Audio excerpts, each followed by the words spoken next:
There he goes. All right. Good evening. Thank you, everyone, for being here. Before we call the meeting to order, we are going to begin with a public hearing to discuss the 2025-2026 Alvin ISD budget and tax rate. So, Board, the annual budget and tax rate public hearing will provide our community an overview of the budgeting process as well as an opportunity to share public comment. The information covered in our most recent budget workshop will be summarized and presented. The notice of budget and tax rate public hearing was published in the Alvin Sun and Advertiser and on the Alvin ISD website within the required timelines. The information shared this evening is based on preliminary taxable values. If the change in final values requires a higher tax rate, we are required to republish the notice prior to the adoption of the tax rate. Dr. Combs? Thank you, Superintendent Nelson, President Peterson, Board, community. Thank you for the opportunity to speak with you this evening about the Alvin ISD budget process and the proposed budget for adoption this evening, as well as where we are in relation to setting a tax rate, which doesn't happen until September, with all of the pending legislative changes that came out of the 89th legislative session. And so as we went through the budgeting process and had conversations with the board, certainly the overarching goal is to make sure that the vision of excellence for each student every day is achieved, both now with this budget and making preparations for the future. And so as we additionally had conversations, there were a number of areas that we focused on, had conversations about, certainly conversations about how property values relate to our district revenue, particularly on the operational side. We had lots of conversations as many community members don't have insight into how school districts operate differently than many other taxing entities. When the legislature was meeting recently, they talked a whole lot about homestead exemptions as related to public school districts and not your other taxing entities, cities, counties, and those kind of things. And that's really because the public school finance system is owned and operated at the state level, and we have to work within those confines that they outline in statute. And so oftentimes residents think, well, property values are going up. The school district must have more operational money because I feel like I'm writing larger and larger checks to the school district. And operationally, that's not how our budget functions. The state has a series of calculations where they fund us based on the number of kids that are in attendance, the number of kids in enrollment rather, the percent of attendance and the programs they participate in. That calculation determines how much revenue a school district should have to operate. Some comes from local property values, some comes from the state, and the state sets those ratios. And so we had a conversation about how property values relate to our overall revenue. Also, we had conversations about the culmination of the TERS arrangement that Alvin ISD is a party to in relation to the development of Shadow Creek Ranch dating back to 1998. And the conclusion of that is it's a 30-year agreement and will have a material impact on our finances as we get to that point. And of course, we talked a lot about changes that are pending in relation to the 89th legislative session. But as we talk about a new budget that's proposed, it's really important to take a look at, well, where do we stand financially as we sit today? And so we talked about a number of different areas. One of those was the 28-cent reduction on the overall Alvin ISD tax rate that has occurred since the 2018-2019 school year. And so hopefully that's been received well, been received favorably by the community. And we certainly take pride in being able to manage the resources that we have while being fiscally minded to the impact on the community. We also talked about a number of the outside organizations that have rendered opinion about the financial quality and management of Alvin ISD, and kudos to the Board of Trustees, Superintendent Nelson, for your leadership, that a lot of outside entities that have given the highest accolades that a school district can receive. Certainly, the Texas Education Agency has identified that Alvin ISD has a superior rating as it relates to financial management. And also a number of national and state organizations have given us their highest awards for levels of transparency and governmental finance management. here in the school district. And so kudos to the board for your leadership in that area. And then there's a number of other points, but we'll actually take a look at some charts as we go through our current financial picture. And so we have a service with Forecast 5 who takes a lot of the data coming from the Texas Education Agency, and they will aggregate it in such a way that allows us to do comparative analysis. And so they have put together a comparison group that we have historically utilized because they're neighboring districts, kind of regional districts right here. And so it kind of shows us where we sit in relation to our immediate neighbors. And so this first chart shows the percent of the budget that is spent in Alvin ISD as related to direct classroom instruction. And so when looking at our neighboring surrounding districts, Alvin ISD has the second highest spend directly to the classroom, slightly behind Clear Creek ISD. But that has been an ongoing focus of our board, and I think that is evident through the recommendations that are coming for the budget this evening. When it comes to administrative costs, certainly that's a question that we hear often. Alvin ISD absolutely has the lowest administrative cost ratio when it comes to our surrounding area districts. And then when you're looking at their overall financial health and how we plan for the long term, one of the metrics that school districts use to do that is the available reserves that are on hand to deal with unforeseen circumstances. COVID was one of those scenarios where there could have been a sizable loss in revenue. We're in a coastal county and could have a major impact to revenue generation related to a hurricane and damages. And so also planning for the tourist culmination. And so this picture gives insight into where we sit from a fund balance perspective as related to our neighboring districts. And so we're not at the higher end, but we're not at the lower end. We're kind of right in the middle from this metric.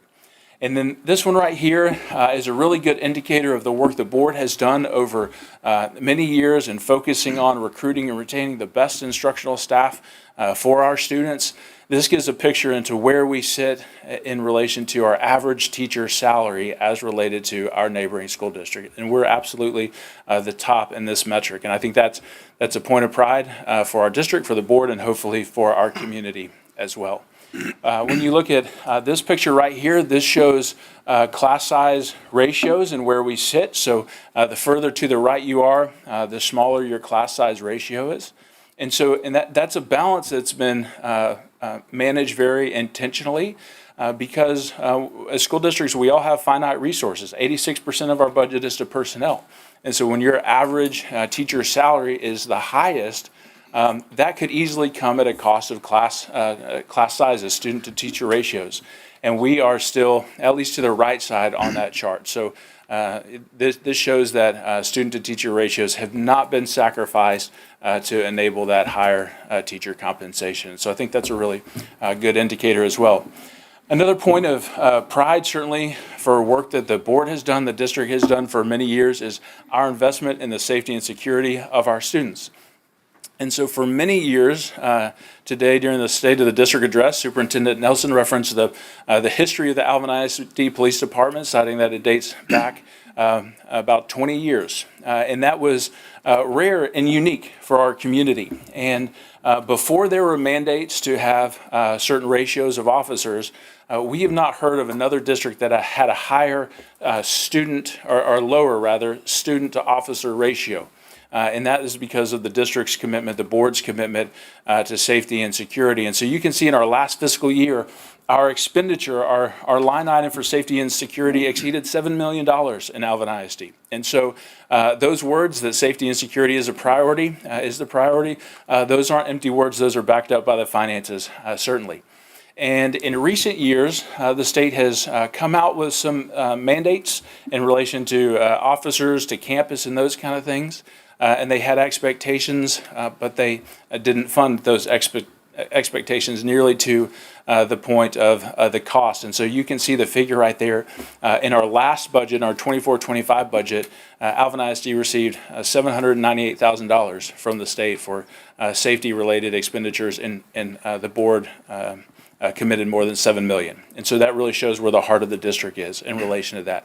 Recent legislation increases that sum, and so we anticipate receiving about $1.7 million for this coming budget cycle following the 89th legislative session. So it takes a step in the right direction, certainly, but there is a sizable delta between the expenditure and the anticipated revenue on that side.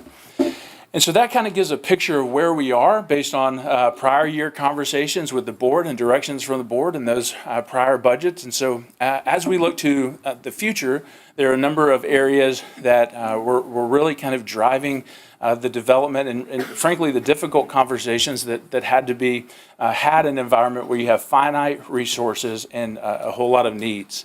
And so a longstanding priority has been to take care of students, classrooms, and instructional programs in Alvin ISD.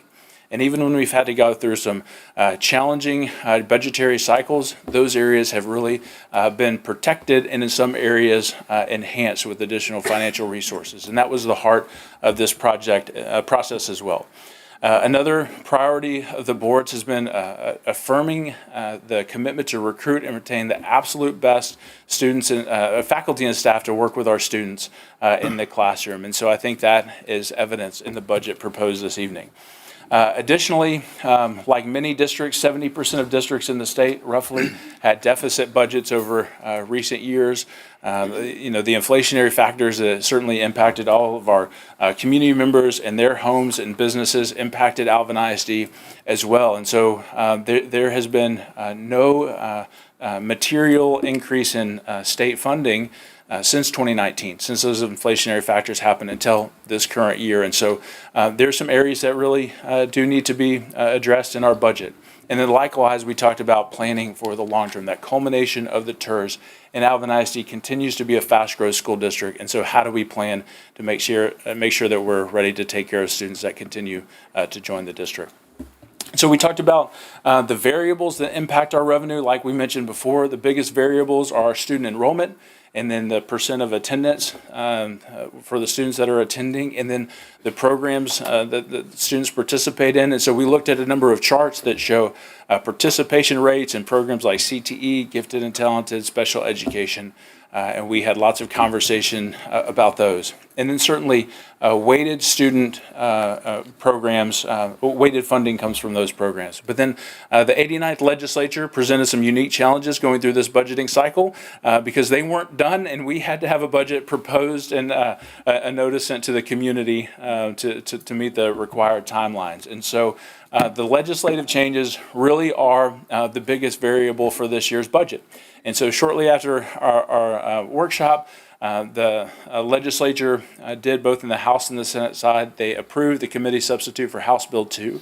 Thankfully, that was the model that we talked most about. We had a number of different revenue scenarios, and we were hoping and anticipating that would come to fruition, and we did see that come to fruition, very much in line with the model that we anticipated at that time. And so there are unique nuances to how the state has structured the increased funding. It's atypical. It's different than how they've done it before. Frankly, they have removed the board's discretion to some extent and kind of mandated where dollars are going to go and where expenditures need to happen. And so that creates some unique nuances to building a budget.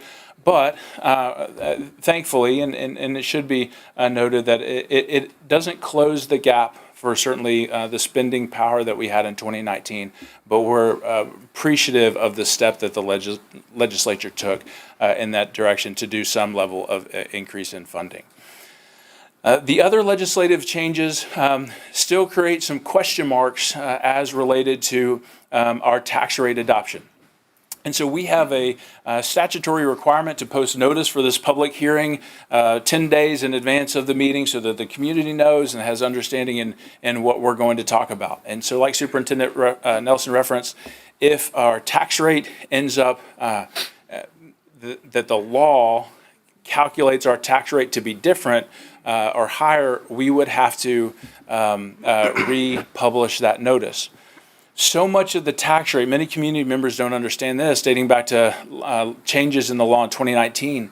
The Texas Education Agency actually calculates the largest part of our tax rate and tells the board this is the rate that should be adopted to receive your district entitlement, the funding that we should receive for the students that we educate. And so we don't know how the state is going to interpret these different bills that are laid out there. Certainly Senate Bill 4 looks to be favorable for our resident homeowners, increasing the homestead exemption from $100,000 to $140,000. That has a sizable impact on our taxable value. Senate Bill 23 does a similar work to increase the homestead exemption for those over 65, and House Bill 9 exempts some business personal property from the taxable value. But all of these measures go to voters in November, and we have to adopt a tax rate in September.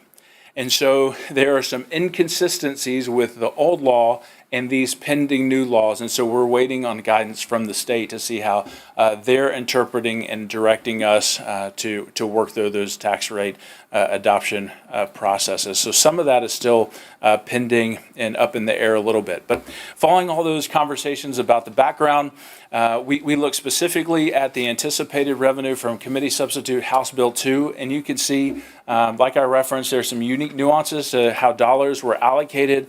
There's some regular program allotment increases, some of that due to growth and anticipated increase in weighted program participation. Special education is an area where Alvin ISD spends tens of millions of dollars above what the state gives us for special education funding because of the intensity of those services. The state has fallen quite far behind the need in that area.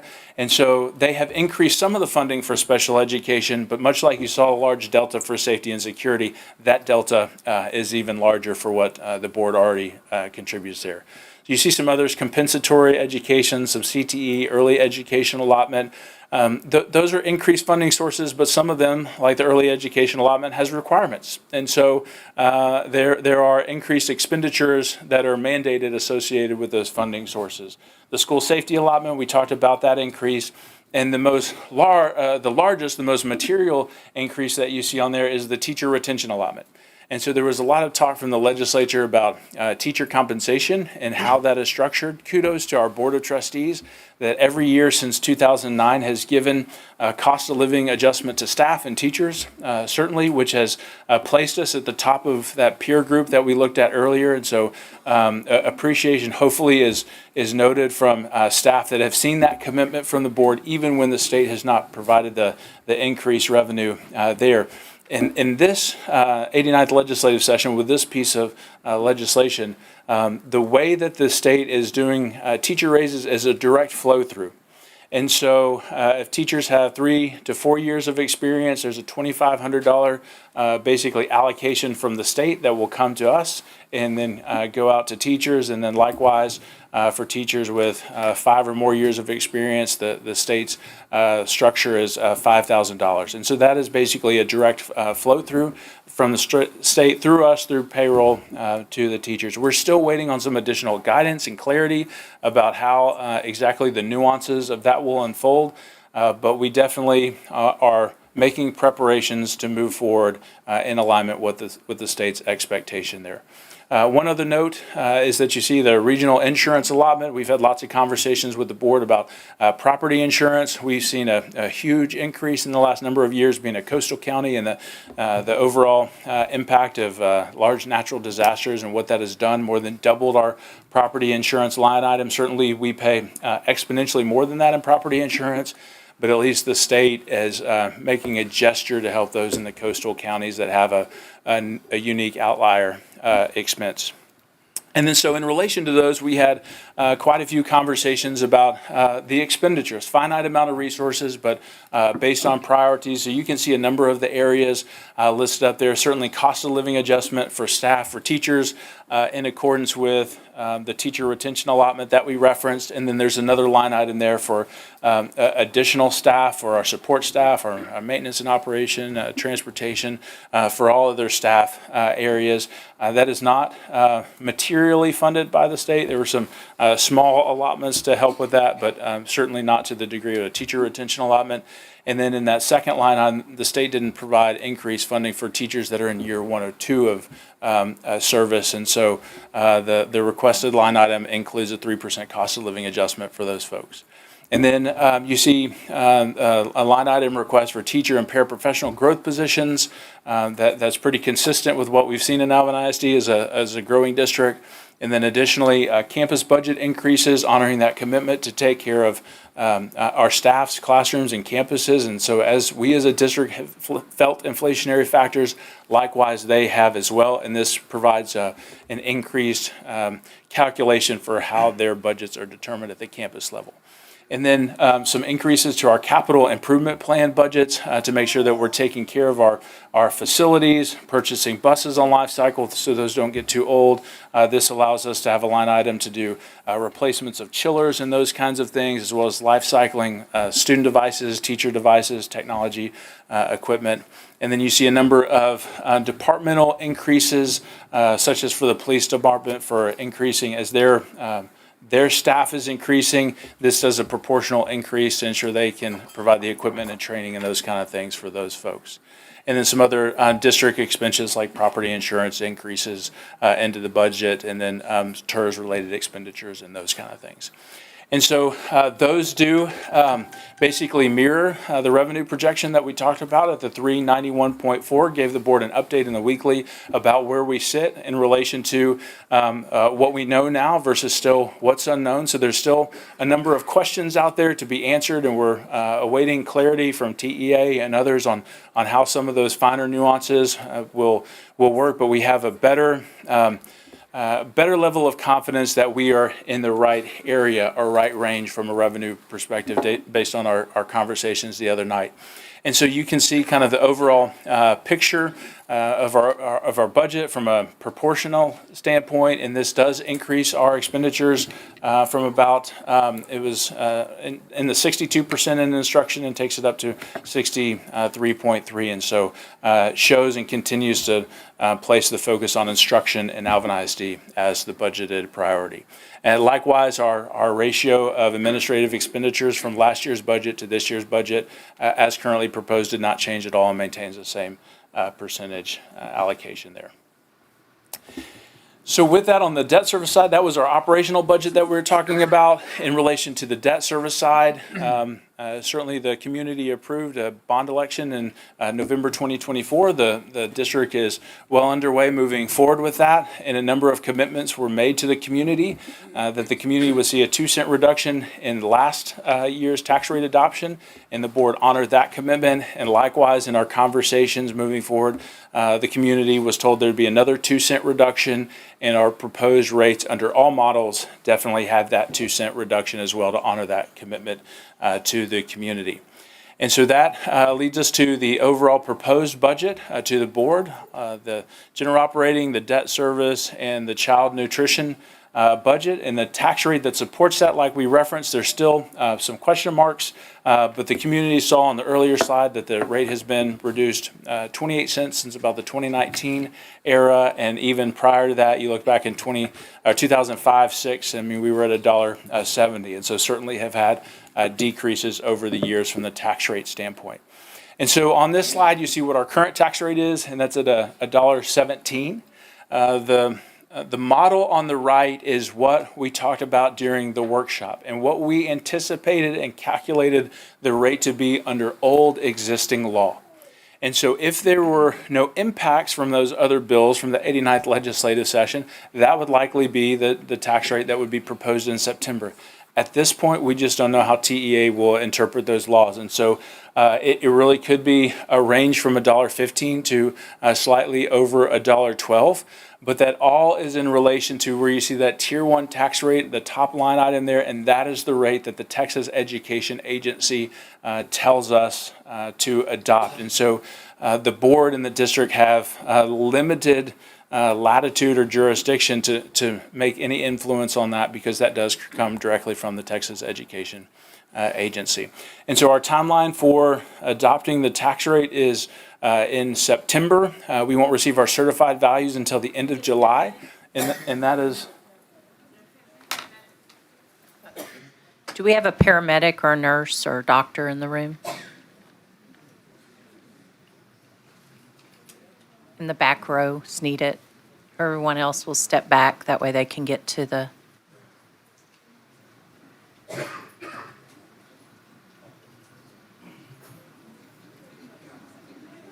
Officer some water. Moya, do we need 911 or are we, okay, Water? Here. water? The number of people? The number of people? I'm going to guess we're within the number, but I don't know. Thank you, Ms. Brown. Let's look at all the space in between. Okay. Yeah. Officer Moyer, are we okay? Oh, is it a student? Okay. We have a parent of the student, What's the student's name? first name. Yes, I think there's someone here.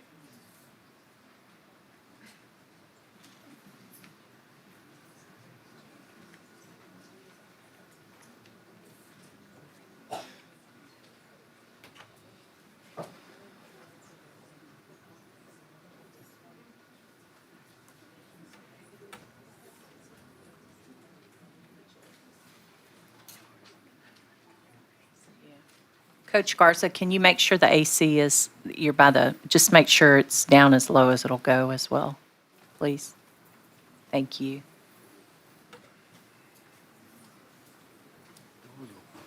Thank you, Coach.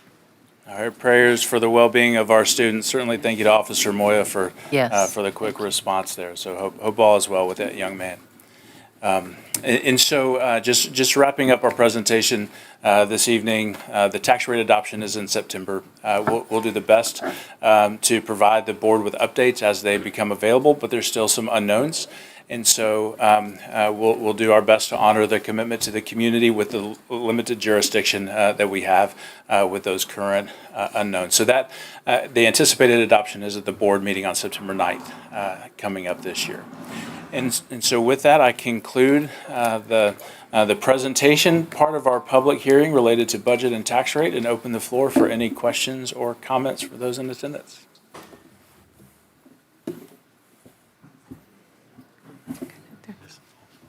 There's a question.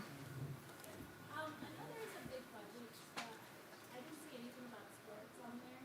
Our neighboring districts, I saw a tennis comp, and our neighboring districts all have tennis courts that have buttons on them. Is there a plan for our district to have that? Because, especially being in Texas, there's a weather issue where we have to be late later into the day.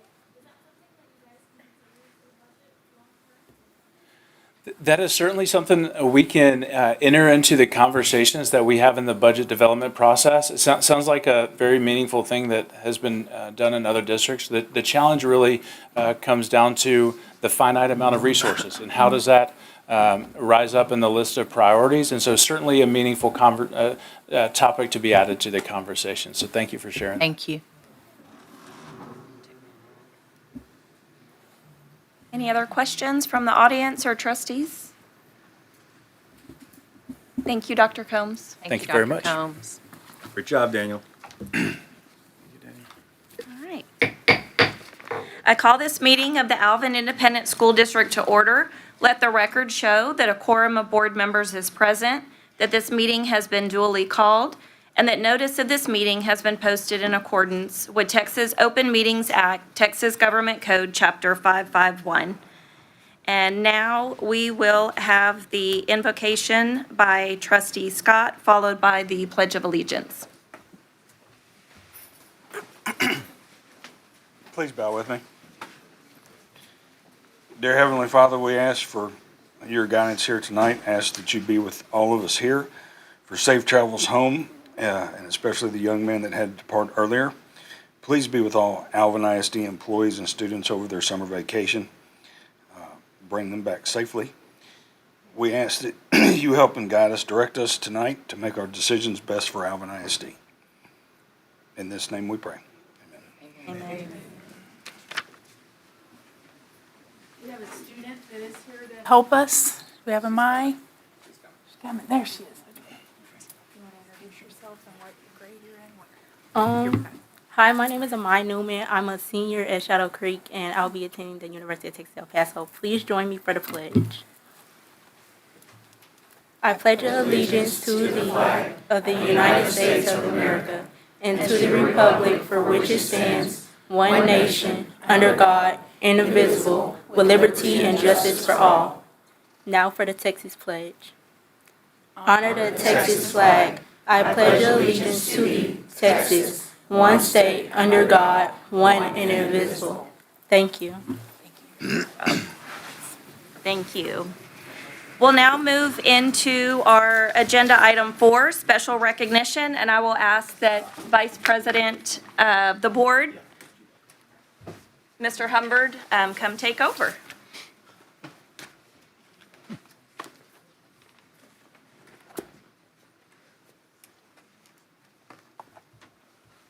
Give me just a second here.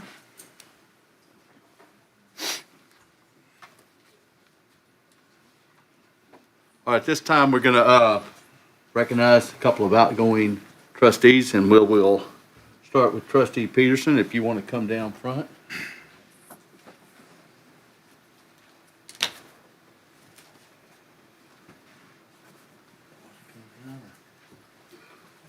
Everyone wants to go down? Yeah, absolutely.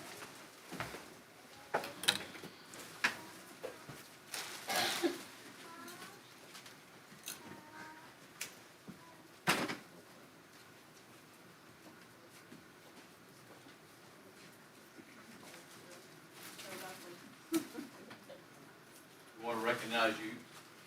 12 years of wonderful service. Thank you very much for your time, your effort, and the dedication you put to the students of this district. It's been my pleasure. All right, and we're going to step away. Do you have something you want to tell the people? I do, but I left my glasses back at my desk, so I'm going to have to return to say my speech. But want to get the photo now? Okay. Photo. I'm going to go back up there.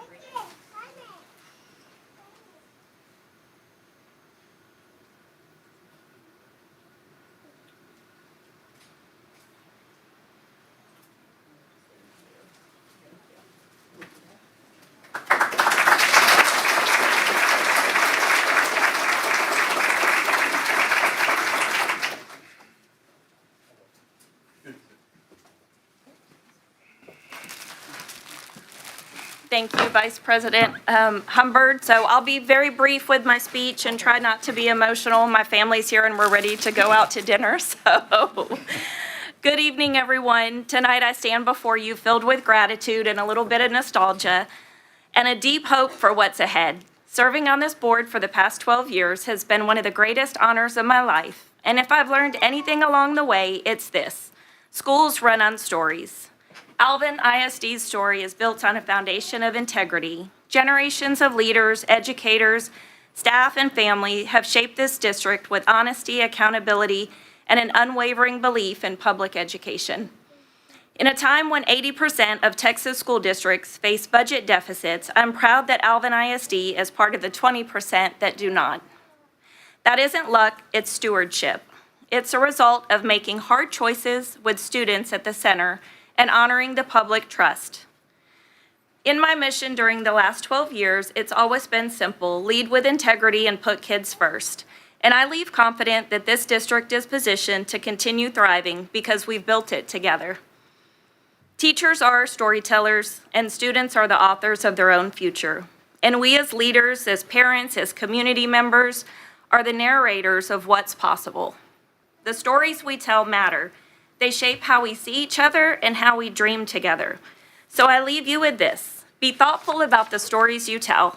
Make them honest, make them inclusive, let them reflect both the celebrations and the challenges, because integrity in our storytelling builds trust, and trust is what builds strong schools.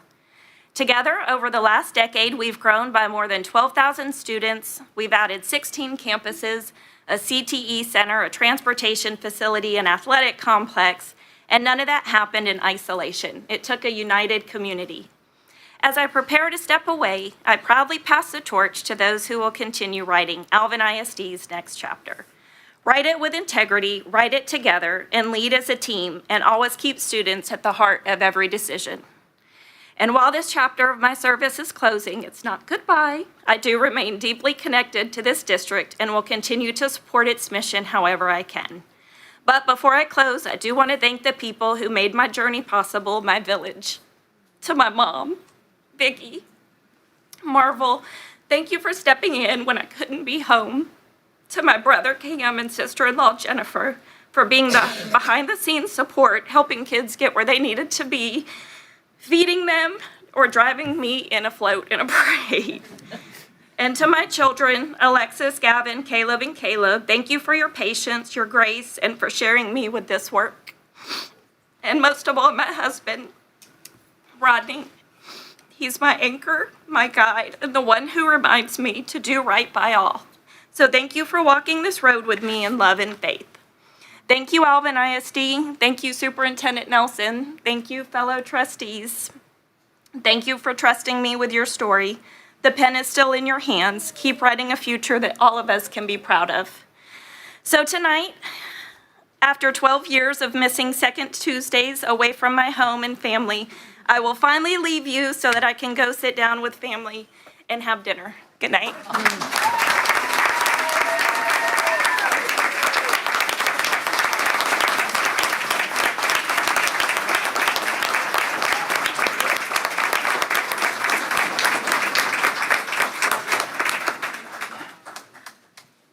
I just want to say thank you to Regan's family, especially Rodney, because Rodney, you made a lot of sacrifices for sharing her with us. So thank you, thank you. Thank you, Regan. Thank y'all. Hate to leave good company. Have a great night.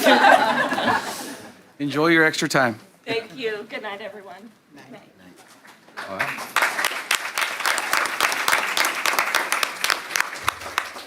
All right, we have another one that we'd like to present, if y'all want to come down front, to trustee Selsky.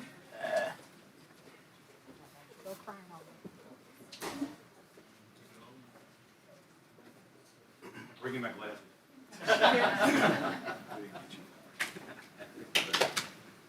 No flowers? I want to present you with this plaque for your 3 years of service, David. It's been a pleasure, been a good time and bad times. We've had COVID and stuff, so thank you very, very much for what you've done for us. Thank you very much.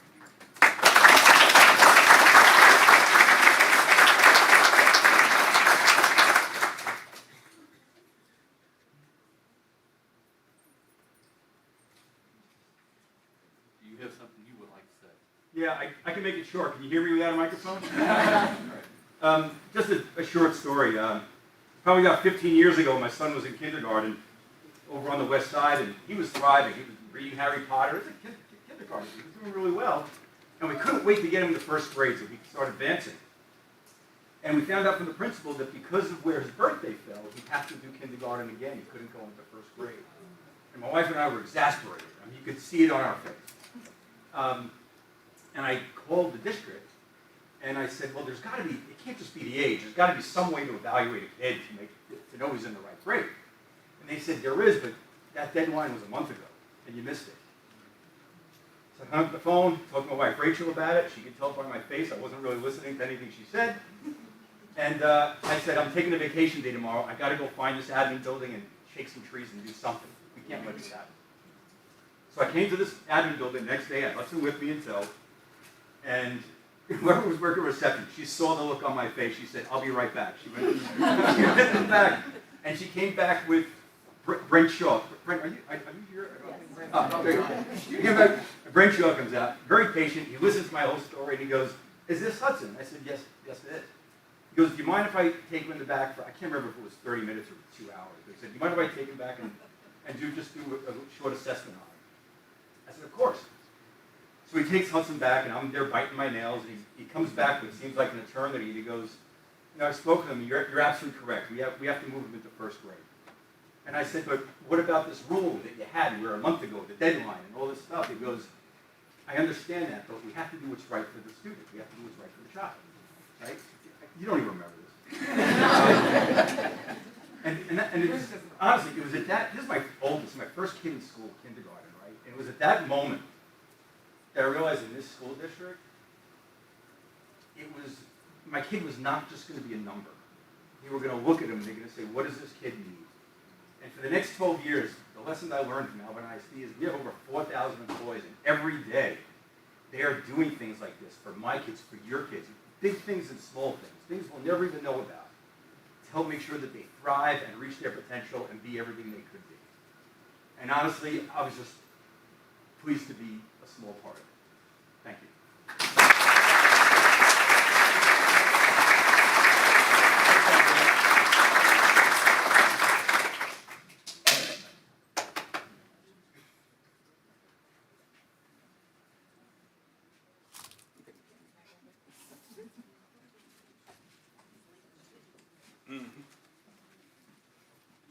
Mr. Selsky, are you going to dinner too?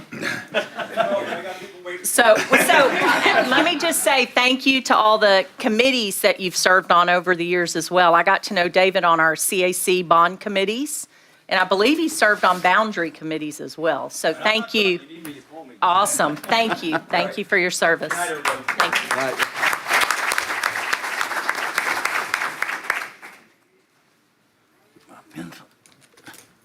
All right, next we will have the administration oath of office to the newly elected trustees.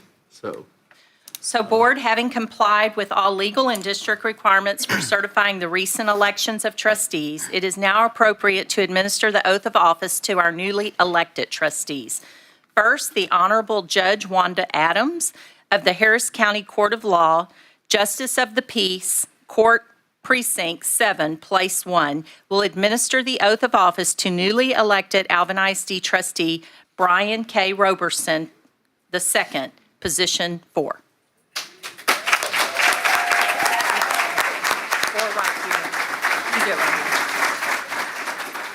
Thank you, Judge.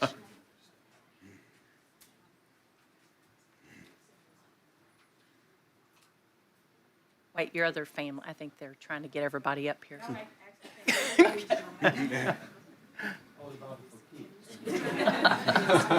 Ma'am? No, ma'am. Oh, this? Oh, yes, yes, yes. All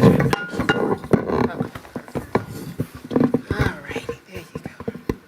Okay, so face me. Okay, you ready? Right, perfect. Okay, can you all hear us okay? All right, perfect. I'm Judge Wanda Adams from Harris County, and I'm honored today to provide the oath of office to Brian K. Roberson II, trustee-elect. Brian, the primary purpose of an oath of office is to publicly pledge that an individual understands and will uphold the requirements and obligations of a position that they have been duly elected to and/or appointed. It signifies a solemn declaration of truth, of obligation, of demonstrating a commitment to perform the duties that you would perform truthfully and faithfully. Trustee Roberson, are you ready to take your oath of office? I am. Would you please raise your right hand? After I say "I," please state your name and then repeat after me.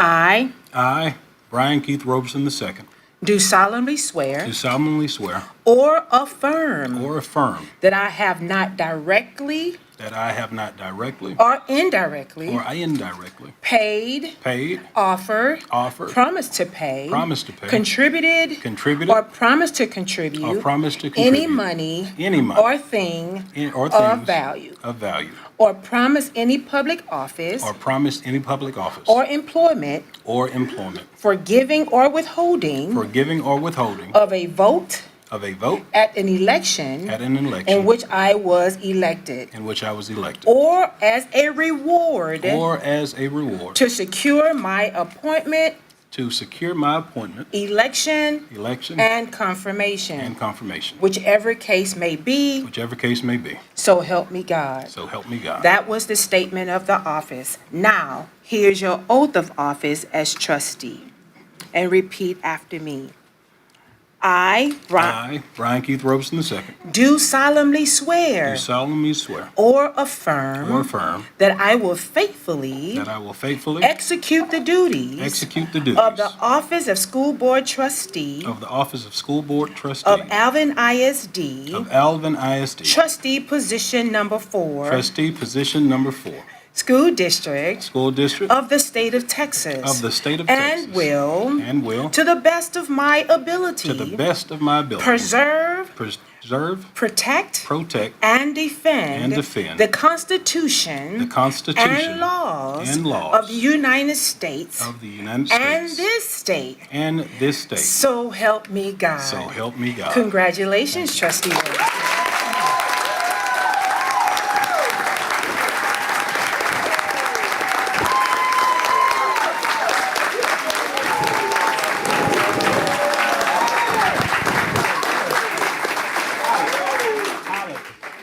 I knew that one.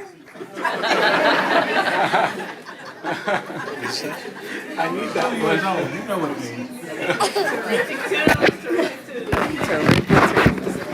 Say hello. I think we need to take a picture of him. I'm coming soon. Uh-oh. Thank you.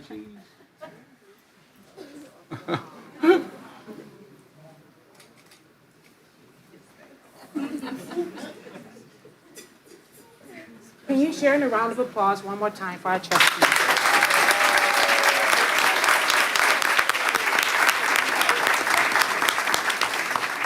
Get to work?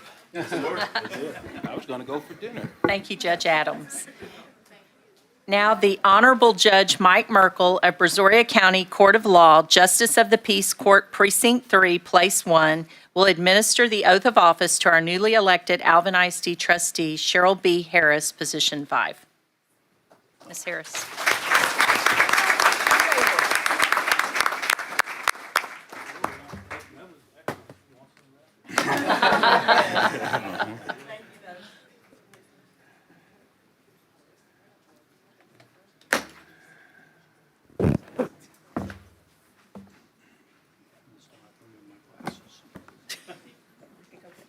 Here, you need glasses? Okay. Unnecessary. Okay, you want me to go slow or break it up? I, Cheryl B. Harris, Cheryl B. Harris, do solemnly swear do solemnly swear or affirm or affirm that I will faithfully that I will faithfully execute the duties execute the duties of the office of of the office of Alvin ISD Trustee, Position 5 Alvin ISD Trustee, Position 5 of the state of of the Texas, state of Texas, and will to the best of my ability and will to the best of my ability preserve, preserve, protect, protect, and defend and defend the Constitution the Constitution and laws and laws of the United States of the United States and of this state. and of this state. And I further solemnly swear And I further solemnly swear or affirm or affirm that I have not directly that I have not directly paid, paid, offered, offered, or promised to pay, or promised to pay, contributed, contributed, nor promised to contribute nor promised to contribute any money any money or valuable thing, or valuable thing, or promised any public office or promise any public office or employment or employment as a reward as a reward for the giving for the giving or withholding or withholding a vote a vote at the election at the at election which I was elected. at which I was elected. So help me God. So help me God. Congratulations.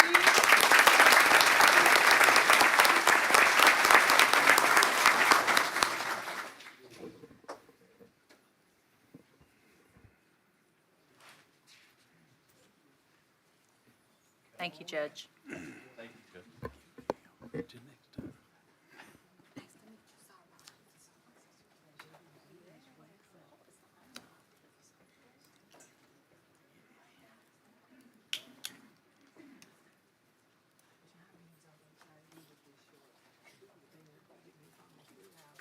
Exactly.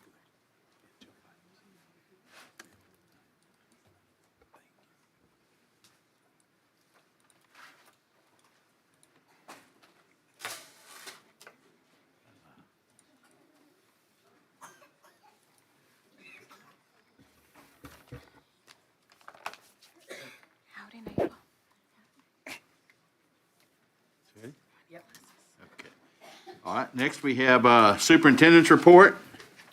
So Board, as you all know, we participated congratulating over 2,100 students at graduation, our class of 2025 from May the 20th through the 23rd.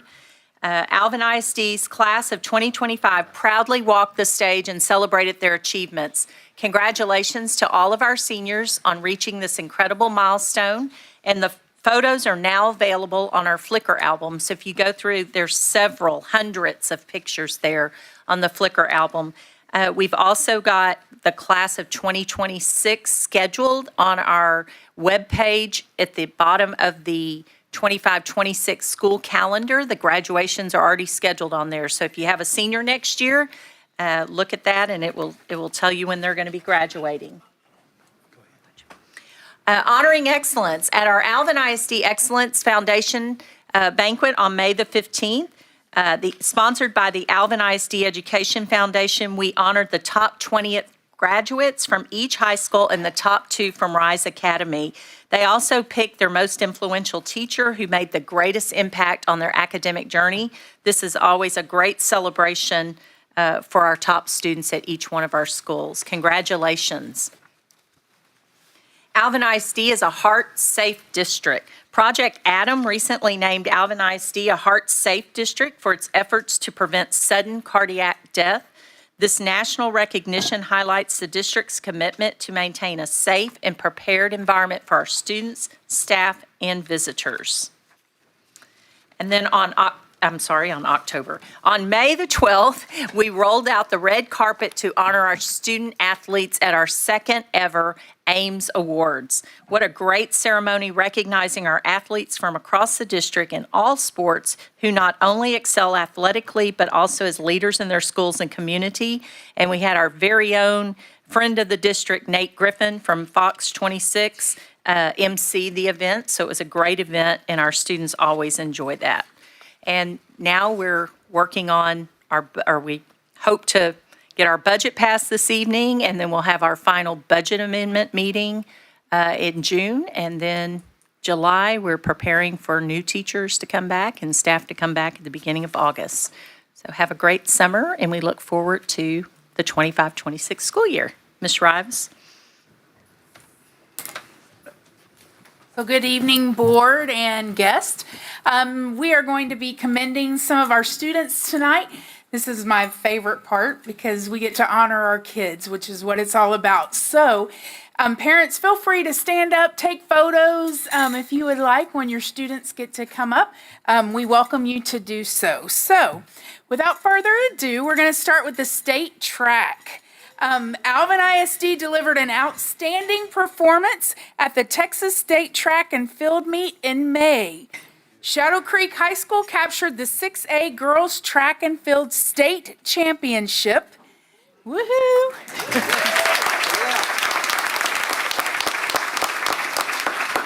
And Iowa Colony Boys dominated the 5A Boys Championship.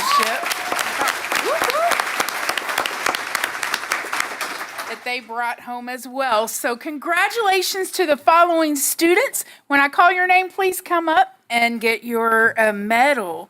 So Shadow Creek High School girls, we have Skylar Moody. Trinity Fuchsia. Jaden Small. Roberson. Isla Hudson. Deja Miller. Amai Newman. And their coach, Angel Boyd Thomas.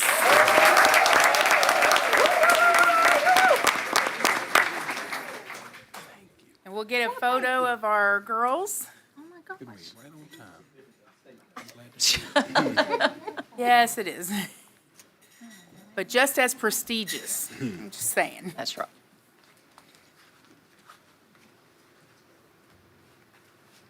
We are very excited for these young ladies and what their future holds because they did an amazing job.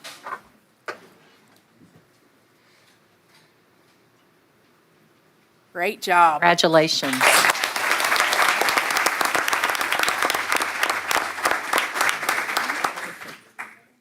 Okay, you So may do we go- have any seniors? Oh, do we? Do we? Yes, we do Just have curious. some seniors, actually. Deja Miller. Layla Hudson is doing freshman thank you. orientation. Okay. Oh. Thank you, Coach. Congratulations to Thank the you. seniors. Thank you. Congratulations, lady. Good job, Coach. Thank you. And that's right. Shadow Creek High School boys, we have Evan Moorhead. Raheem Hutchins.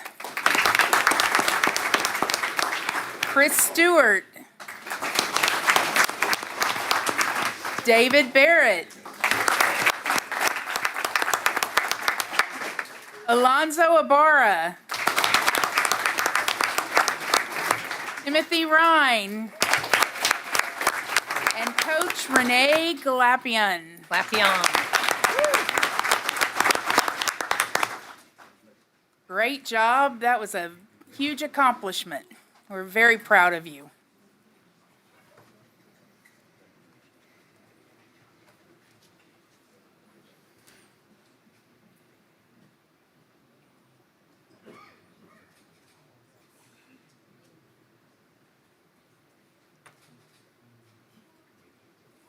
So Coach, any seniors? Yeah, there actually are a few of them. Already? Not here, they're gone. Okay, are they running track in college? Are they, some of them? Playing football and track. Football and track, that's awesome. Thank you for all you Appreciate do. y'all. Thank Thank you, you, Coach. thank you. Great job. Good job, guys. Thanks, Coach. And our Iowa Colony High School boys, we have Jaden Warren. Jeremy Garner. Antoine Martin. Derek Hahn. Adams Abola. Ian Hill. Zach Howard.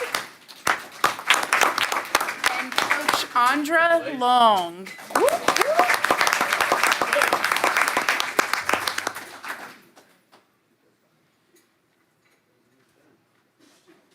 So the 4x100 relay team, Jaden Warren, Jeremy Garner, Antoine Martin, and Derek Hahn not only took first place, but also set a 5A state meet record.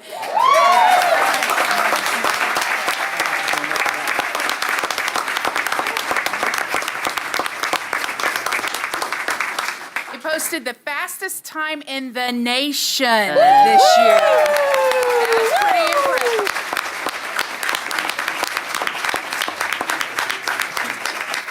And Coach Andra Long was also recognized as the NFHS Track and Field Coach of the Year. All right, Coach.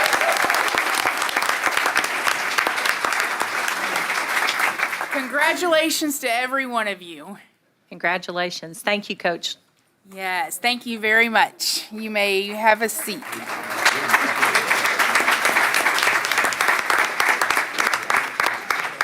Okay, Iowa Colony High School girls, we have Ashton Lewis, Thank you. Hannah Young, Adriana Murray, Good job, everyone. Thank you. Mariah Samarco, and Coach Rachel Easley.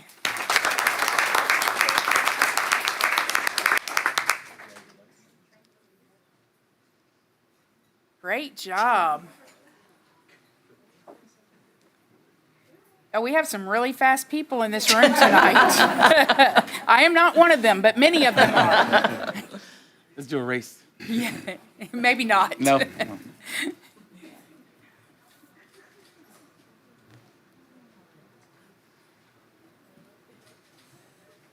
Great job. Thank you. Thank you. Coach. Thank you.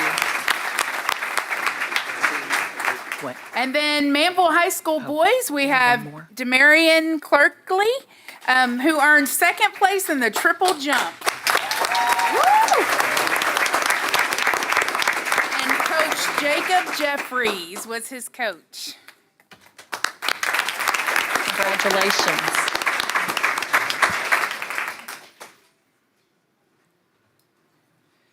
So real quick, Ms. Rives, before you move on, let them get a picture, and then Trustee Johnson's going to say something real quick about some of the, you need the mic or just? About, I don't think I need a mic. Okay. But about community and how we kind of work together.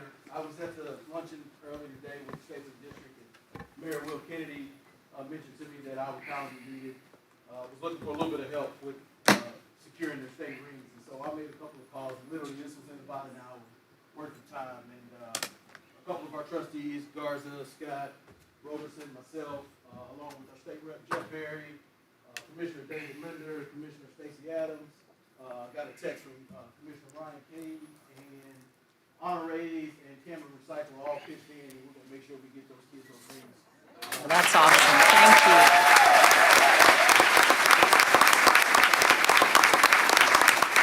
Awesome. Thank you for organizing that. That is, Yes. thank you. And thank you to the community that, Yes. that helped support that. Okay, next we have the Dana K. Barber Student Writing Award. So congratulations to Pomona Elementary student Sanvi Changan. Please come forward.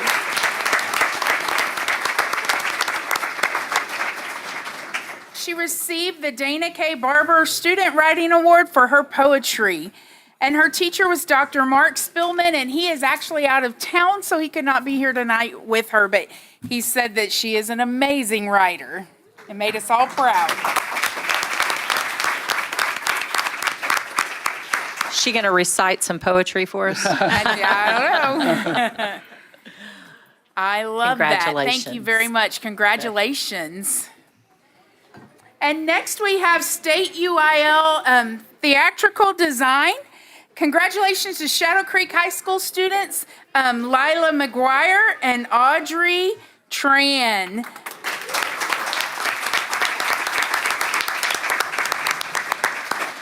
They both attended the state competition for theatrical design, and Audrey Tran received second place in the 6A set design. Congratulations. And her teacher is Waldron Archer. And Jaime Martinez. Thank you. Congratulations. Great job. That's a very big accomplishment. Thank you very much. Okay, and next we have the American Rocketry Challenge. And so the Manville Junior High Rocketry team attended the 2025 National Finals for the 2025 American Rocketry Challenge. They really want me to say that word a lot. I don't know. A record-breaking 1,001 teams competed in the 2025 American Rocketry Challenge, where the top 100 were invited to attend the national finals. The Manville Junior High team finished 58th out of 100 teams competing. Congratulations to Nathan Sue.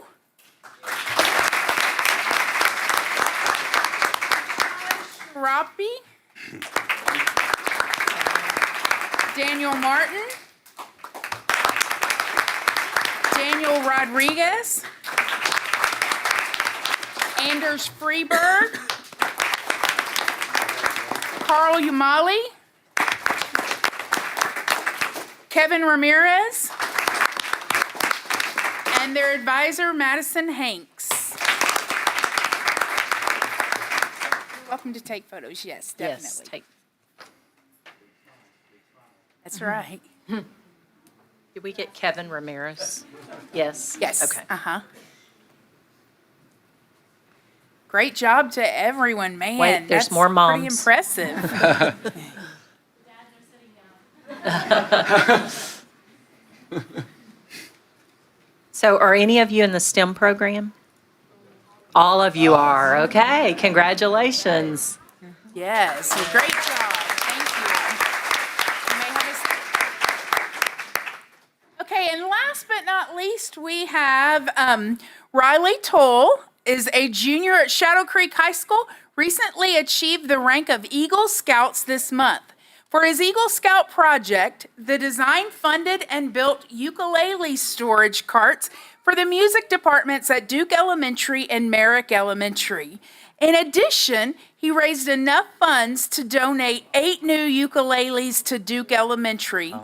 Riley dedicated over 165 hours and led a team of volunteers to bring this project to life.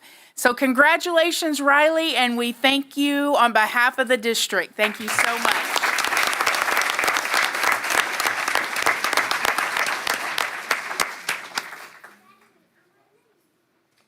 Great job, and Congratulations. yes, congratulations. Thank you, thank you.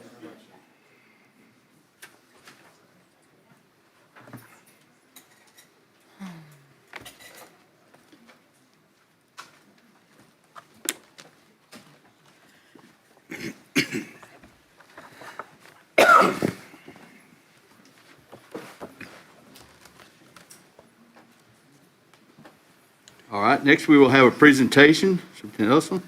Yes, so we have PASA and their demographers. They will provide us this evening with an enrollment projection forecast. The presentation provides planning data and awareness of future student enrollment compared to available campus student capacity. And this evening, we have Dr. Stacy Tapera, is that correct? And Ms. Susan Cates with us.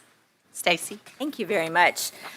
Yes, thank you for having us here tonight. It's a pleasure to be.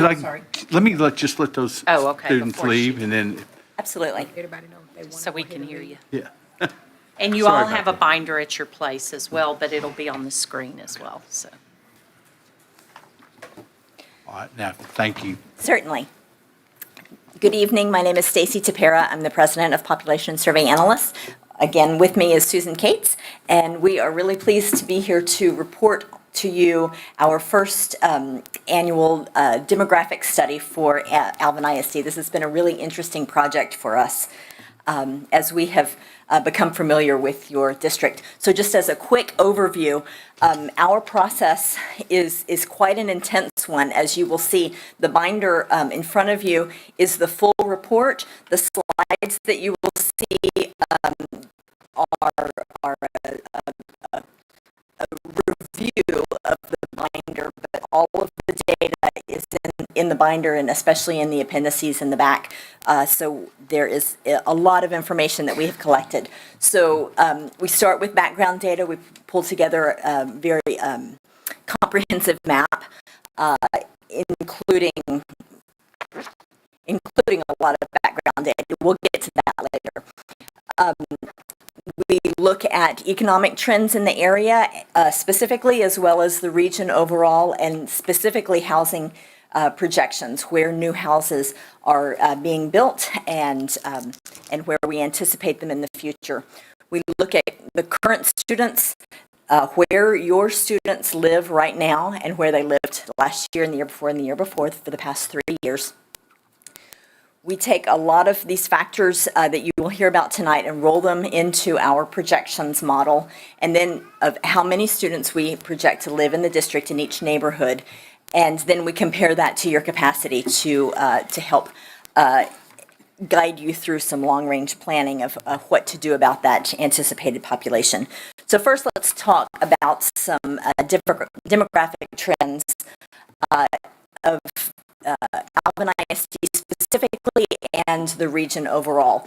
So this map represents a heat map of enrollment growth by school district over the past 5 years. So the districts highlighted in red, dark red, have gained the most students over the past 5 years, and the students in blue have lost the most students in the past 5 years.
400 units to be occupied within this 10-year period. And then the lighter shaded areas are the ones that we are aware of that are in some stage of planning with the municipalities in which they reside or what have you. And so you can see that most of that growth, as Stacy mentioned, is on the far west side of the district in the Iowa Colony, Manville area. We have Meridiana, Caldwell Developments, Creek Haven, Valencia, Cantera Creek, Sierra Vista, Elwood, Pomona, Manville, Palms, Del Bello Lakes, all developing in that area of the district. Then up to the north, in Pearland, we have Massey Oaks, and then to the east in Alvin, we have Kendall Lakes. Let's take a look at the top 5. These are the top 5 districts in terms of number of occupancies. The number in that circle is units occupied in the 10-year period. We are grateful to the folks over at Rise Development. They were generous with sharing information on Meridiana, provided us with site plans, lot drop counts. So we feel very confident in this number based on how they're planning on developing that community, that we'll have almost 3,400 new homes occupied in that development within this 10-year period.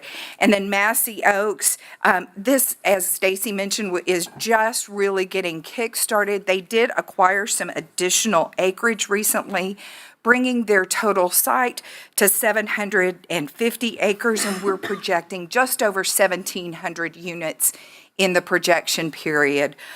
Caldwell Lakes and Caldwell Crossing, this is a development that is kind of bleeding over from Fort Bend ISD on that very far boundary of the district. We work with Fort Bend and have seen how quickly they've developed out, and that has really impacted how we calculate the numbers in this development.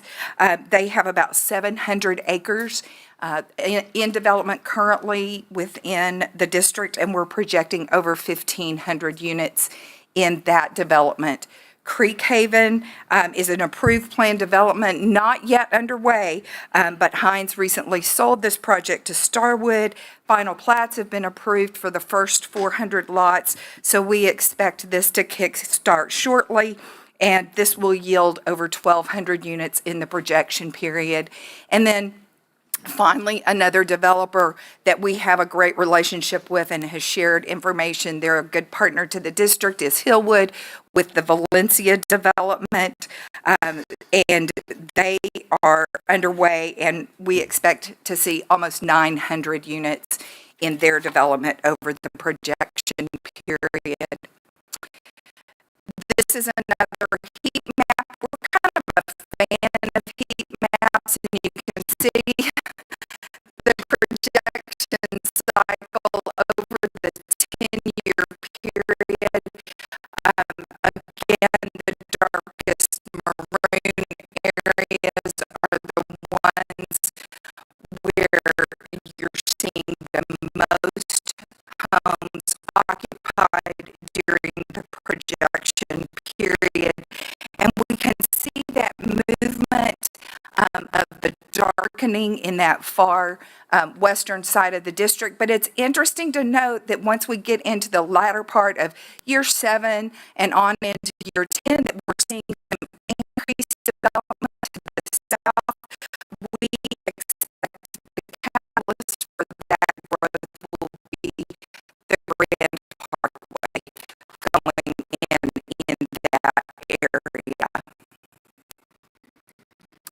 Touching briefly on multifamily and rental projections, this is not a huge part of the amount of development that's happening in the district currently. We see 3 projects in development currently and are projecting 11% of total new housing come from multifamily. And that yields, as Stacey mentioned, we see lower student ratios in multifamily projects, and that's largely because the types of developments that are being built regionally are the ones that have luxury finishes and a lot of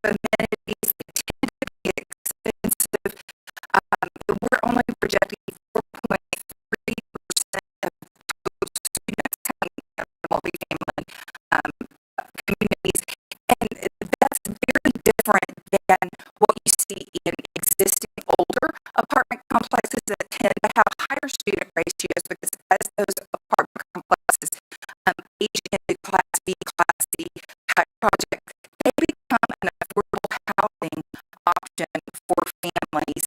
But that is not what you're seeing with the newer complexes. And so over time, as new complexes come into the district, we may actually see that ratio in multifamily space coming down a little bit. This map shows you where that development is happening. Again, in the far west side of the district, multifamily tends to cluster along major roadways. In this case, a lot of that development is happening along 288. Over time, I expect we'll see additional development as the Grand Parkway comes in, and also a possibility of some additional development along Highway 6. So what are the things that we're watching and that we suggest you watch over the coming 10-year period? First would be additional large tracts of land being sold. As often the case when large tracts of land are sold, the backland moves into development shortly thereafter.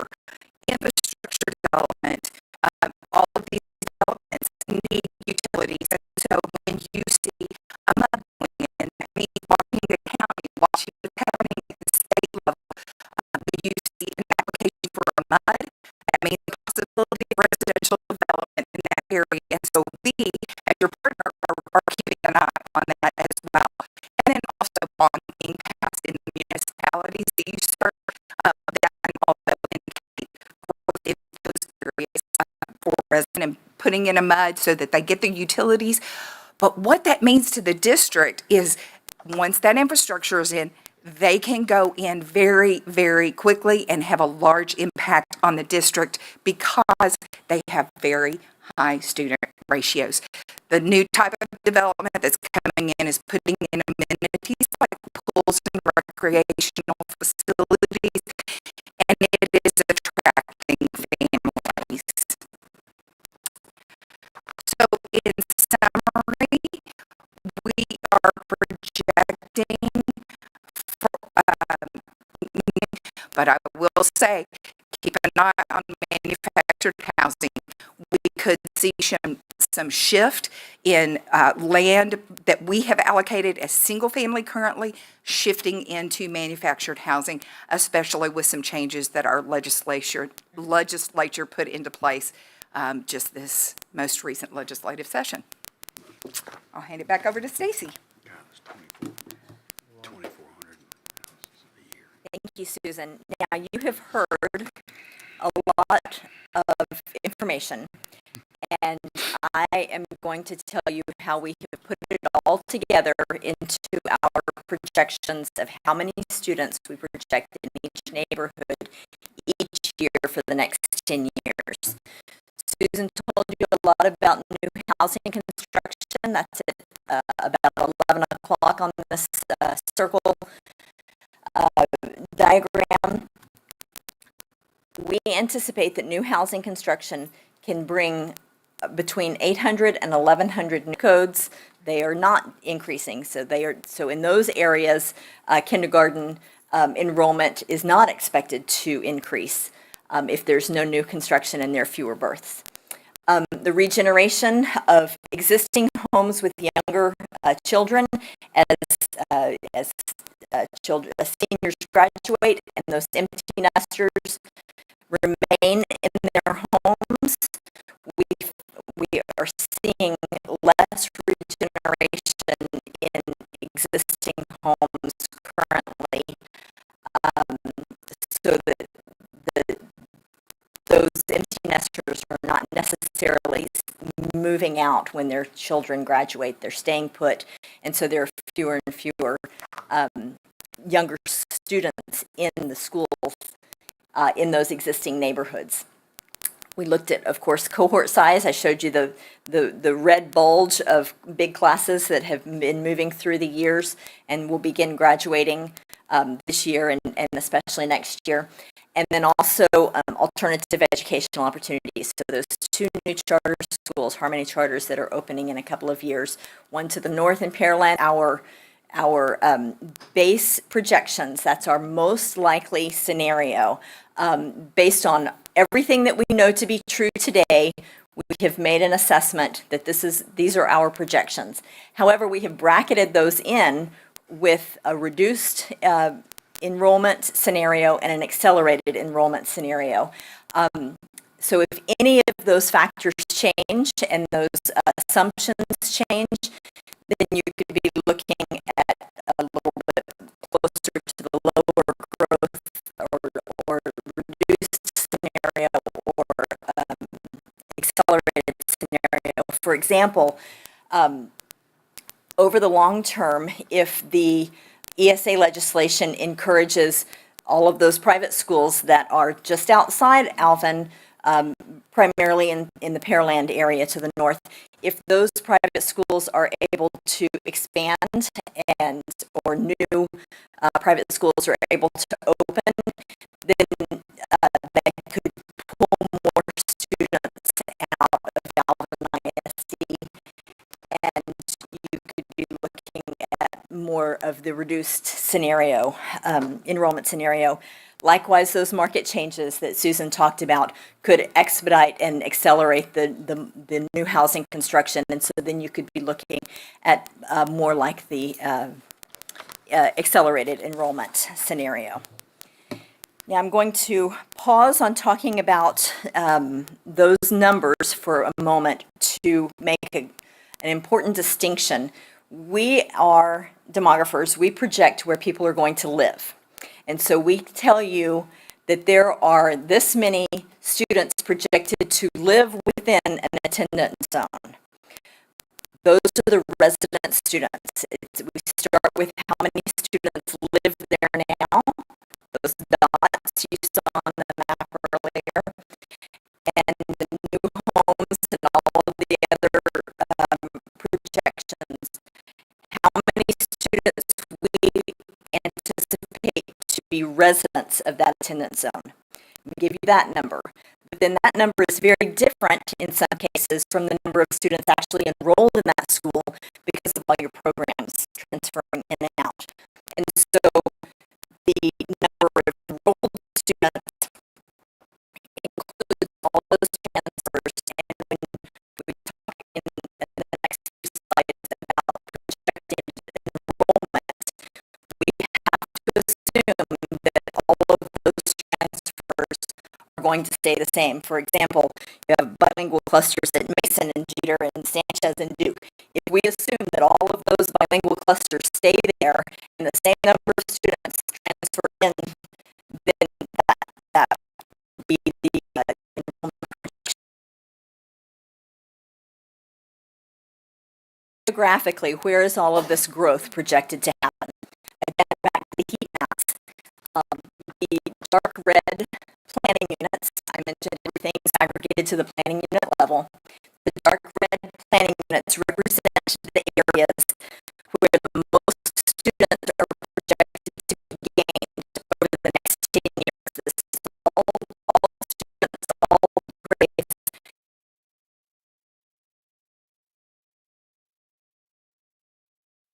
Next 10 years. So we see that Bennett is sort of the hot spot of highest projected growth, projecting almost 2,000 additional students to live within the Bennett attendance zone in 10 years, in addition to the students who already live there now. That's followed by Nichols Mock and Mason and Sanchez. Now, I also direct your attention to the blue elementary attendance zones. Those are the zones that are projected to decline in enrollment. Now, up in the far northwest, you will see the concentration of declining enrollment up in those schools. Now, the reason for that is, I mentioned before, a declining number of resident kindergarten students living in those areas. You might not have seen it in the enrollment in those schools because so many of those programs are moving students into those schools to better utilize those facilities. But the resident population in those areas has been in decline. For example, York this year has 93 resident kindergarten students living in that attendance zone. 2 years ago, they had 133 resident kindergartners. There are 40 fewer kindergartners living in York now than were there 2 years ago. And I mentioned earlier the births in some zip codes. Well, that's one of the zip codes that is declining in births. And so we don't anticipate the decline that we have seen in resident kindergarten classes. We don't anticipate that to change in the next few years. And so, but what does this mean as far as how does this relate to the capacity and compared to the number of students that are already living there? So back to my comment about enrollment versus resident students. These are projected enrolled students, assuming all of your transfers remain the same. All of your bilingual programs stay in the same places, et cetera. All of those magnetized programs stay the same. And in reality, those programs can be used as an enrollment management strategy, especially in some of the campuses that have declining enrollment occurring. You can move some programs around. You can have some strategic realignment of attendance zones if you're wondering what to do about declining enrollment. But we also see that the cells highlighted in gold are the years that those schools are projected to reach 100% of their capacity, and in red, in the pink color, that's the year they're projected to exceed 120% capacity. And that's PASA's internal threshold to say above 120% capacity is when you should really begin thinking about opening a new school to facilitate that, that growth, because you can only put so many portables on a school site before you exceed its common capacity, cafeteria, et cetera, capacity. So PASA has taken a careful step-by-step approach to look at this growth and where it's happening and in what years, and to do a careful analysis of when and where schools might be needed. And those are shown at the bottom of the screen. Now note that this is PASA's analysis. And this is why the district hired us, is to give you some feedback on, are we on the right track? And not only that, but what's next beyond what we're already planning on. So don't be confused if you haven't heard of some of this, because this is not necessarily what the administration is planning, but this is our analysis of the data. Right. I don't know, you said it. What other districts have done, right, to relate, no. So overall, in addition to the Disney replacement school, PASA estimates that you could need 4 new elementary schools to be opened over the next 10-year period. So let's move on to, Real quick, yes. does where you have those arrows where we could use an elementary school, you're not factoring in if we put one and what that would do, right? Like, with the reduction of it, it's just. I did. Oh, you did, okay. It's a complicated plan. Yeah, okay. You follow me, what I was kind of asking. Okay. Yes. Now, at the junior high level, again, we're back to the heat maps. You'll see the growth and decline in approximately the same parts of the district. This is not a surprise. The new growth happening in Iowa Colony, Caffey, Manville, and Rodeo Palms, and the decline happening up in the north part of the district, because those small incoming kindergartners classes are matriculating into being small incoming 6th grade classes as well. So at the junior high level, when we look at year-to-year projections, you'll notice that the first 5 years don't have any shading on them. That's with the opening of Iowa Colony Junior High, you have successfully managed the projected enrollment at the junior high level for the next few years. And so it's only beyond that and towards the later years of this projection period that we anticipate another junior high to be needed on the west side to accommodate that growth and those red cells that you see there at 120% utilization. And then finally, at the high school level, similar growth patterns, with Iowa Colony High School projected to gain over 1,400 students over the next 10 years, and Manville, almost 700 students. But likewise, Shadow Creek, with those small kindergarten classes matriculating through, also projected to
age students. So starter homes that have elementary age students to a greater proportion than older students.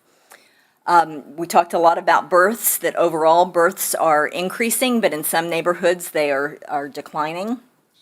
And the two new Harmony charter schools that are anticipated will pull students out of Alvin ISD, as well as a continued expansion of the Isle Pearland campus that may not yet be at full capacity. And that overall, we estimate that the projected enrollment could drive the need for 4 new elementary schools in addition to the Disney replacement and 1 new junior high over the next 10 years. So I can take any questions.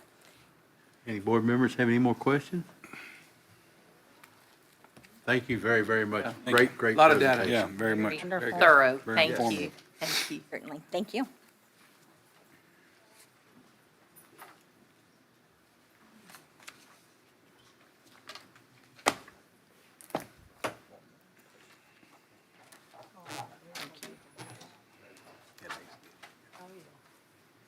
All right, we are now in the open forum portion of the agenda. If you'd like to address the board, you should have completed a public participation form and submitted it to the superintendent secretary prior to the meeting according to policy BED local. After I call your name, please come to the podium, state your name and the purpose for addressing the board. Please understand that you will have 3 minutes to speak. Yet if 10 or more speakers have signed up to speak, the board president shall have the discretion to reduce the time limit to no less than 1 minute based on time constraints of the conduct of board business. If a translator is needed, you will be given 6 minutes to speak. I respectfully ask that you make no derogatory statements about any student or staff of Alvin ISD. I ask that you also understand that the board cannot take action on your request or comment at this time.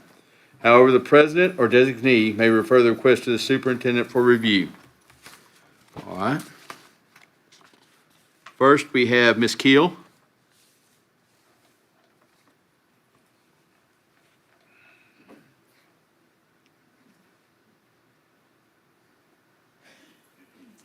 Thank you. I'll try to be quick. Good evening, board, trustees, superintendent, and the Alvin ISD community. Thank you for the opportunity to speak tonight. I'll be speaking in relation to congratulatory comments to newly elected Brian K. Roberson and questions regarding the upcoming school year. My name is Talisa Keel, for those that don't know, and I come before you tonight as a parent first, as a former candidate, and an advocate. First, I want to extend my deepest appreciation to the outgoing trustees. They're no longer here, but for the record, I know that sometimes service can go thankless, so definitely showing gratitude for their long tenure and service to our school district. Public service is never easy, and their time and commitment did not go unnoticed. I ultimately want to offer congratulations to my friend and former running mate, trustee Brian Keith Roberson II, on his swearing in today. I had the honor of running alongside Brian and witnessed firsthand his intelligence, integrity, and courage, his dedication to speaking the truth, even when it was tough and especially uncomfortable.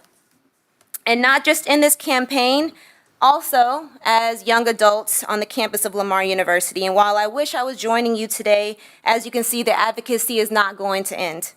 With that said, I think that it is time that we need to embrace the reality of our changing community and move this district forward with innovation, transparency, and equity in voices. I applaud those who have dared to challenge the status quo. Most recently, Trustee AJ, you spoke eloquently on your experience when you ran. And you did that because you related to Brian. But we don't have to look like Brian or AJ to be advocates for our parents, teachers, and students in this district. So I'm standing in the gap for the parents and the educators tonight who unfortunately do not feel comfortable speaking up for fear of retaliation and who can't really make this drive. We waited 2 hours for community remarks tonight. There is growing frustration and heartbreak about repeated patterns in leadership selection, marginalizing of high qualified Black educators like Mrs. Acosta, Ms. Baker, and Dr. Foster. They are great examples of the talent that is oftentimes overlooked and shuffled around in this district. I won't speak illy, so I'll skip the next paragraph, but I did have remarks on some of the leadership changes that were had, but since you asked us not to speak, not so positively, I'll pass that. And while I'm sure Dr. Foster will do amazing as an ADAPT principal, I often wonder if that's truly the best place for his talent. So my question in ending, Your time is up. I would like to end with a I'm going to have to ask you to quick- stop because if I give you more time, I have to give more time to everybody. So your time is up. I appreciate the comments, but. Okay, sure, but I will ask what our status is going to be on the bluebonnet curriculum. I didn't hear that earlier. And I will ask that this leadership leads with integrity and equity. Thank you. Thank you.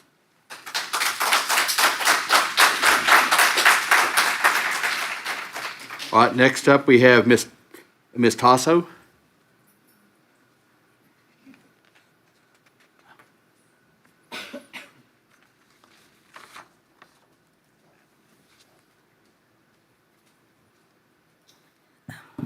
Good evening, board members. My name is Melody Tasso. I am the proud parent of a second grader at Savannah Lakes Elementary. I appreciate the opportunity to speak here tonight. I'm here out of deep concern about two urgent issues affecting our school community: the lack of cultural representation and the hiring of less experienced administrators. These changes have disrupted parent engagement and, more critically, have weakened the implementation of IEP programs, individual education programs, particularly for my child. First, I want to speak to the challenges faced by minority families. As a non-white parent, I have experienced firsthand how families like mine often are sidelined and misunderstood. This has led to miscommunication, lowered expectations, and breakdown in trust between home and school. Second, there is a noticeable gender imbalance in leadership, especially at Savannah Lakes. The removal of community programs like the Watchdogs, which brought positive male role models into our predominantly male student body, has had a real impact, with over half of our student bodies being boys. Without male figures at home, these programs were just helpful and were very essential. Since their removal, behavior challenges have increased, and it's evident on campus. Please check it. I know the difference that a strong, consistent communication can make between administrators, teachers, and parents. In recent years, I've received regular updates from my child's progress and examples of his work. This year, communication has been reactive. Calls only came when there were problems, little work was sent home, and my requests for conferences were not prioritized, even when teachers knew my child was struggling. Most concerning is the decline in my child's IEP support. I've had to follow up repeatedly to ensure that his general education teachers understood his accommodations and instructional needs. I had to chase down basic IEP information and was even challenged by staff about his support schedule. When I raised concerns, I was met with impatience, and assumptions. I'm gonna have to interrupt you, and I'll Okay. give you the same thing. Thank you for your I comments and just, stuff. I want to say this just real quickly. I am filing a formal complaint with the TEA regarding the IMP compliance. Okay, Thank you. thank you. All right.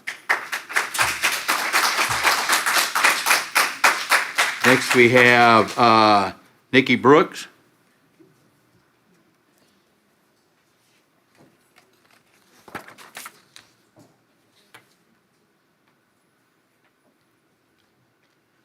Councilwoman Nikki Brooks.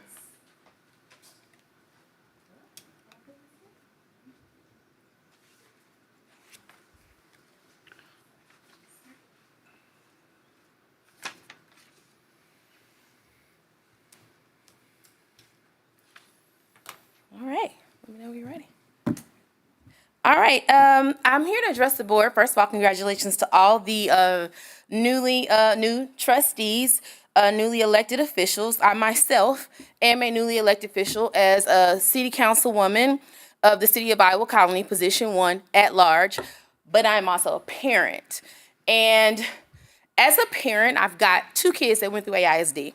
My daughter just graduated, 12th in the class, got a dual enrollment degree, headed to University of Texas, Austin. My middle son went to Manville. He's on the spectrum, graduated National Honor Society with a scholarship to University of Houston. Oldest son is an astrophysicist looking for a job for anyone that may want to hire a new recent graduate who just completed a 2-year fellowship with the Department of Energy. I say all that to say that I don't just talk about excellence, I live, eat, and breathe it. However, my experience as a parent at Iowa Colony High School and in Alvin ISD has been lackluster and unacceptable on every single level. If it had not been for me forced functioning things for my children, they would have been left behind. You saw the demographic studies. You see the growth that's coming to Iowa Colony. Now, one thing I want to ask you, because I've been seeing it across the district, personally, I thought maybe it's just me. I'm going to speak up and advocate for my kids. But when I started speaking up and advocating, that's when people started talking to me. Teachers with horrible issues across the district. Teachers with the horrible decisions being made in administration. There was the coach that came up, he's got the winning track squad. My question to the galley is, if that coach were to take another job, would you put a losing coach there? But you're doing it at high school campuses. You are hiring people whose literal track record of TEA took their school performance from C's to D's, and you're putting them at A-performing campuses. If you wouldn't do it for athletics, don't do it for academics. It's not okay. With that being said, there is clearly, unfortunately, some level of a pattern because of the number of parents and teachers that when I spoke up to me, asking me to advocate. I've been quiet for the last 2 months because I wanted to get mine safe and out. And I wanted to get all through, and then my last one, I'm empty nesting. But as a newly elected council person, I really just want to encourage this board to help build bridges between the community so that they can understand what you're doing from a policy-making perspective, so that there can be accountability in all the policies that you're responsible for from the top down. I'm imploring you, and I'm making myself available to reach across that bridge as well, to really dig in and understand what's going on, because our community needs a voice. and they're afraid to come. They're coming to people, they're afraid to come, and we gotta speak up on their behalf. So, thank you guys for your service. Thank you.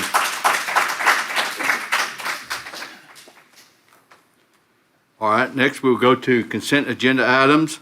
Is there any of those any trustees want to pull and do separately? I'd like to pull item G. G? Anybody else? All right, do we have a motion to approve item consent agenda A, B, C, D, E, F, and H? So moved. Trustee Harris, do we have a Point second? of order. Trust- I'm sorry, I hate to be that person, but there was a few people in the room that were member groups of mine, and I'm a parliamentarian in another group. For parliamentary inquiry, both in our board policy, be local, and in our orientation packet, it states that we will follow Robert's Rule of Order. So moved is an informal process.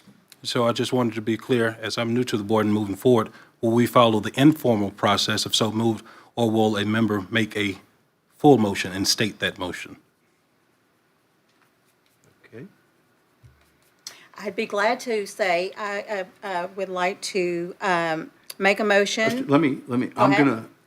I don't disagree with you, trustee Robertson, but tonight we will do it as you're requesting. And I will look into the next board president, whoever that may be, will look into and make sure we're doing it correctly. Perfect. Thank you. Okay, Trustee Harris, do you want to make the motion? Yes, my motion would be to approve consent agenda items A, B, C, D, E, F, and H. All right, do we have a second? Trustee Gordon, do we have a second? All right, all in favor? All opposed? Motion carries 7-0. We will now go to request consider approval of expenditures exceeding $75,000 per line item. Do we have a motion for that? I'll make a motion to approve, request to consider approval of expenditures. Point of order? exceeding- A presiding officer can't make a motion. So it would have to come from one of the fellow members. So do we have a motion? I make a motion pursuant of CH local, any single line item over 75,000 must be approved by the board. These are recurrent anticipated purchases. Do we have a second? I second. Trustee Rowe, motion by trustee Scott, second Rowe. Do we have any questions? All in favor? All opposed? Motion carries 6-0, one abstain. Abstain. All right, next we have, let me get this right quick. We have request consider approval of designation of tax code rate calculation officer. So Board Tax Code 26.04C requires the board to designate the officer or employee responsible for calculating the district's no new revenue tax rate and the voter approval tax rate. This function has historically been completed by Kristen Bullinek, the Brazoria County Tax Assessor Collector. The recommendation is to designate Ms. Bullinek to serve in this capacity for the coming year. All right, do we have a motion? Would anybody like to make the motion to approve the designation of the tax rate calculation officer as presented? I'll make the motion to approve that. The board approve the designation. That would be the request to consider the approval of designation of tax rate calculation officer as presented. Do we have a second? First by trustee Harris, do we have a second? Trustee Garza, any questions or comments? All in favor? All opposed? Any abstain? Motion carries 6-0 with one abstain. Point of order. To make a motion, you have to move that item. So I move that. Motion is just dancing. That's what I learned in parliamentary school. So just moving forward, if we're making a motion, I move blank instead of I would like to make a motion, because that's just stating an intention and not moving forward. All right? We'll move to request to consider approval of budget for fiscal year 2025, 2026. Board, during the past few months, the board and staff have devoted considerable time and energy to develop the 2025-2026 budget. Texas Education Code 44, Section 44.0 2.002 requires that a budget must be prepared according to generally accepted accounting principles, rules adopted by the State Board of Education, and adopted policies of the Board of Trustees. All right, does anyone want to make the motion to approve the following 2025, 2026 budget positions, include purchases exceeding $75,000 as presented?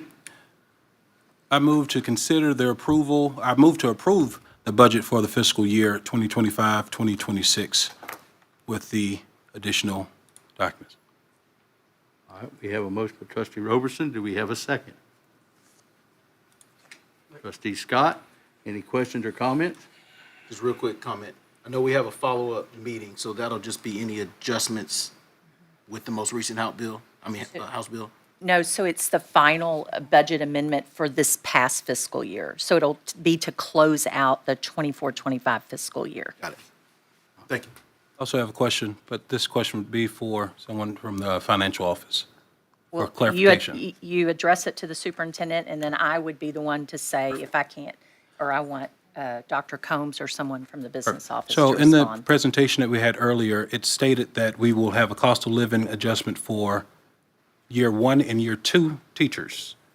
The teachers with 3 or more years of experience will receive funds from the allotment from the state.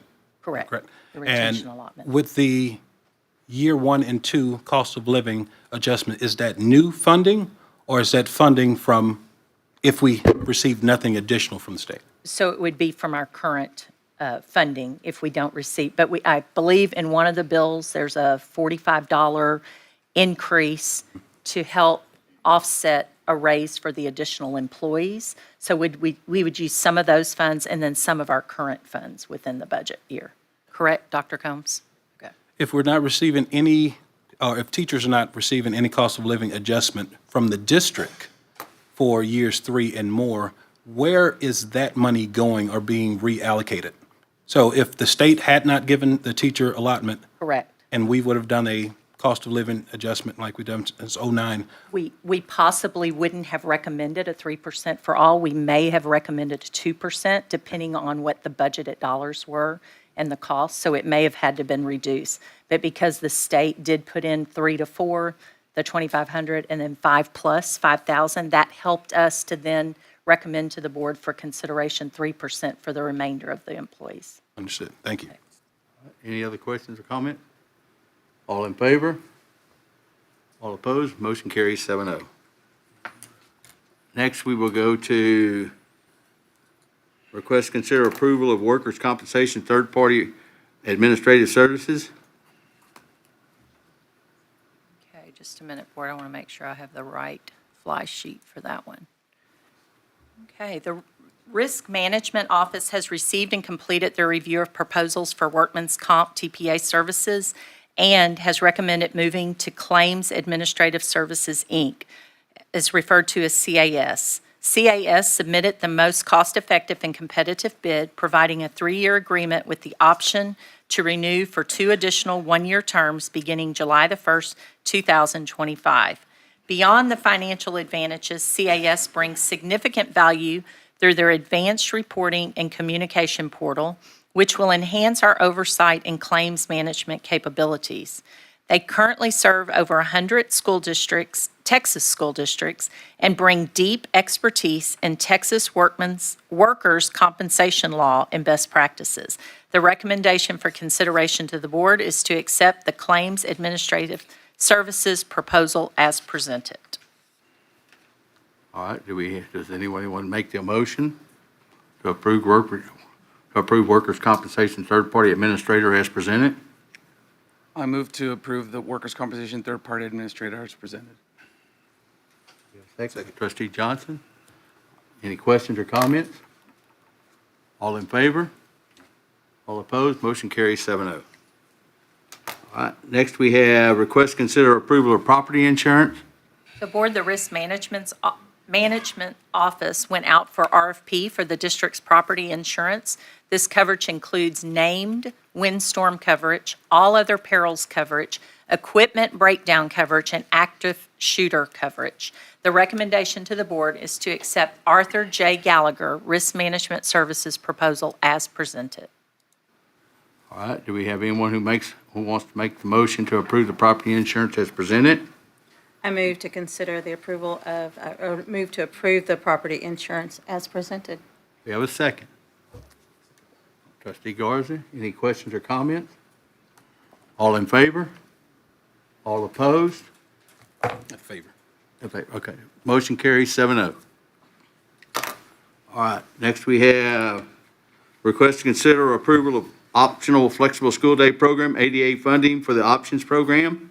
So Board, at Options, we have students with unique needs, and this extended year plan allows Alvin ISD to provide these students with an alternative solution. The proposed schedule is as follows. Students may attend or come Monday through Friday, anytime between 7 a.m. and 8 p.m., and Saturdays between 8 a.m. and 8 p.m. as needed. In addition, once approved, we would be allowed to collect ADA funding during these times through TEA's optional flexible school day program. All right, do we have anyone who wants to make the motion to approve 2025-2026 Alvin ISD student optional flexible school day program? I move that the board approve the 2025-26 student optional flexible school day program. Trustee Johnson, do we have a second? I'll second. By Trustee Swinney. Any questions or comments? All in favor? All opposed? Motion carries 7-0. Next, we have request to consider approval of employment of personnel. So Board, attached, you will find a list of current recommendations for hire for contract. All right, does anybody want to make the motion to approve the grant it for requested personnel items as presented? I move to consider the approval of the employment of personnel. First by Trustee Swinney. I'm sorry. First by Trustee. Second by by Trustee Scott. Any questions or comments? All in favor? All opposed? Motion carries 7-0.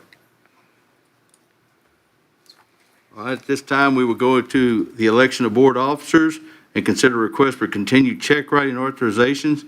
So at this time, I will take nominations for the office of president. Do we have any nominations for the office of president? I'd like to nominate Cheryl Harris, trustee Harris. All right, we have a nomination for trustee Harris. Do we have any other nominations? I'd like to nominate A.J. Johnson for president of the board. All right, we have nomination for trustee Johnson. Any other nominations? All right, and we'll go with, do we have a motion? I'll make a motion. Presiding officer. Huh? Oh, I can't make it, okay. Do we have a motion? You make a motion for trustee Harris as president? Do we have a motion? Oh, you made the nomination, right?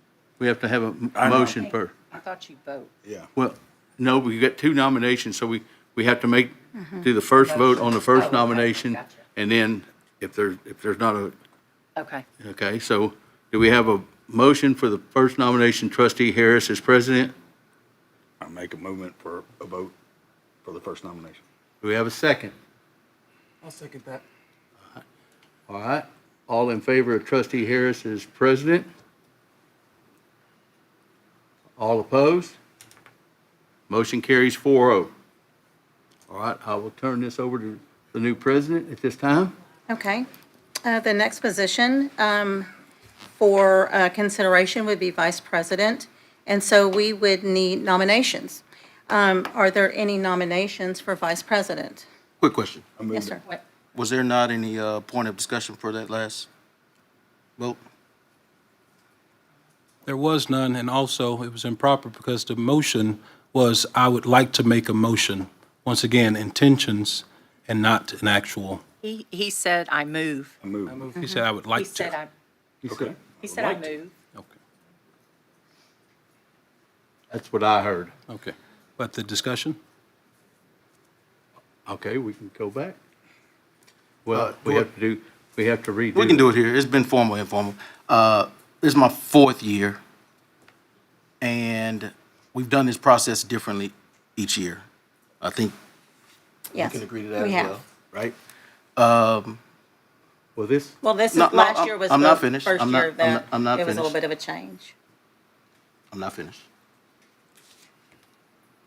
I think what the public has said today, what I've said often, we need to establish a level of consistency, period. Like that just, I'm gonna support whatever the board goes with.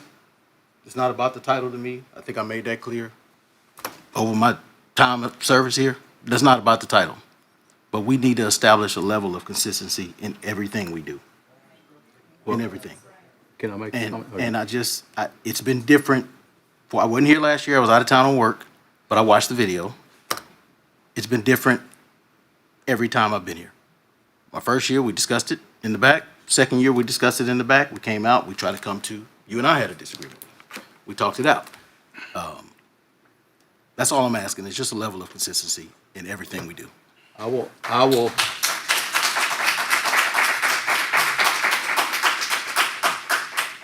tell you why it changed last year is because one of our board members said when we went in the back, we were violating Open Meeting Act. If we had a closed session, we weren't. I will tell you that TEA was called and said that we had violated Open Meeting Act by a trustee. So upon lawyers' bill saying don't go in the back and discuss anything, come out to the front and vote for the offices. And that's what we did last year. Good deal. I have a comment. In looking at the agenda, I thought about this process and how it might go, and also went back and looked at the video last year where you've given rationale. And when thinking who would be eligible, which all of us are eligible, but you'd think the new guy, even though worked in education, know how some of this stuff goes, remove myself from the process. I'm the new guy. Then I, in my thinking, would say the person also recently elected to the board, even though they have 12 years of experience to the board, coming back onto the board and straight to the president's seat, what would that state? I then looked at the fact that it's now 7 individuals seated in the board member seat. And out of those 7, only 2 have served as board president. One is occupying the center seat right now, Mr. Umberg, and then the second is Mrs. Harris. Mr. Umberg, I believe you're going into your 21st year on this board. And in that time, at least half of it, you've served as a VP or president or a secretary. Ms. Harris, you've served 12 years on the board, and you've previously served as president. What message? And secretary. And secretary. Yes. Any VP? No. Keep me straight. But what message is it saying that out of 7 individuals on the board, only 2 can be the president? And no one else is really being considered. And so the fact that a member is coming back onto the board and without any discussion, there was a nomination for that person to be the president, you can see how it looks. And if you can't see, we could paint the picture. And so over the last few months of me campaigning and actually talking with people across the district, they've shared their concerns. And I spoke with parents, I spoke with students, I spoke with educators, even the ones that won't come here and speak up. And I spoke to community members, and they said that Alvin needs to move forward. We can't have the A in our logo leaning forward, yet we continue to go back to the practice of the past. And so what is it that we're saying that we are not ever embracing moving forward? And this isn't anything against you guys, but if you've come and you've served, are we going to say Alvin will always stay in the place that we're not trying to move forward? We don't want change. We want more of the same. And so no matter what forward-facing mindset is offered or any innovation, we say that we want the fixed mindset. And I heard it loud and clear. We want Alvin to stay Alvin. I heard that we won't support anyone from Alvin proper. And the decisions that are made on this board reaffirms those things that I've heard. But at what point do we embrace the growing community, the changing community, and the changing ideas? And honestly, it doesn't matter who sits in that seat because it's still 7 of us. Okay. And I committed to advocating for each and every student, each and every parent, each and every adult in this community. So regardless of who our leaders are, you will have a voice down here from the door. And it's not from the outside, it's going to come from me.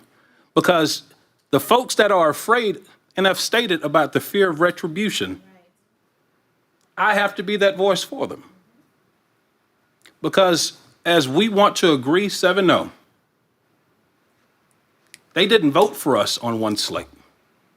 They voted for what we individually said to get here. And so if I can't show that I'm advocating for those communities, then I shouldn't be here at all. And so with that said, thank you. So at this time, because I voted yes, I cannot make a new motion to redo office of president. If y'all want to have the conversation, the discussion, someone else has to do that voted no, as far as I understand. And apparently, you may know the Robert Rules of Order more than I do. Actually, it would come from someone who voted for. I move to elect Cheryl Harris as president. We have to have a motion first to redo the election. I move to vote. Wait. I move to revote Cheryl Harris as president. Or the first nomination, however you want to say it. All right. I've got to make sure I'm doing this right. We need a motion to redo the vote. And that's what trustee Scott just Okay. did. I would think so, yes. All right. Do we have a second to that, To redo the vote? to redo the vote? I'll second the redo. Okay. Okay. Any questions or comments? We have a motion and we have a second. Any questions or comments on that? Can we restate the motion? Is the motion to redo a vote or to nominate a person? To revote. Revote. If With We've who? already, the Who are we nominations were revoting for? closed. I said Cheryl Harris. Okay. And was that seconded? Yes. That was second. And that was the only question, so it's back to you, Earl. Any questions or comments? Any other? All right, all in favor? Revote? All opposed? Motion carries 4-0. Motion carries 4-3. All right, now we need a motion. We have 2 nominations. We'll go to the first nomination. We need to have a motion, make a motion to approve Trustee Harris as president. Do we have someone who wants to make that motion? I move to vote. Yes, I make that motion. You have to say I make I that move. motion. I move To make them. to make the vote, motion and vote for You trustee have, Harris. not I moved, I make that motion. I make that motion. To approve. To approve trustee Harris. All right, do we have a second? I'll second that. We're doing it. All right. We have a motion to approve Trustee Harris as president. Been seconded. Do we have any comments, questions? All in favor? All opposed? Motion carries 4-3. Trustee Harris, you now back. Okay, President. thank you.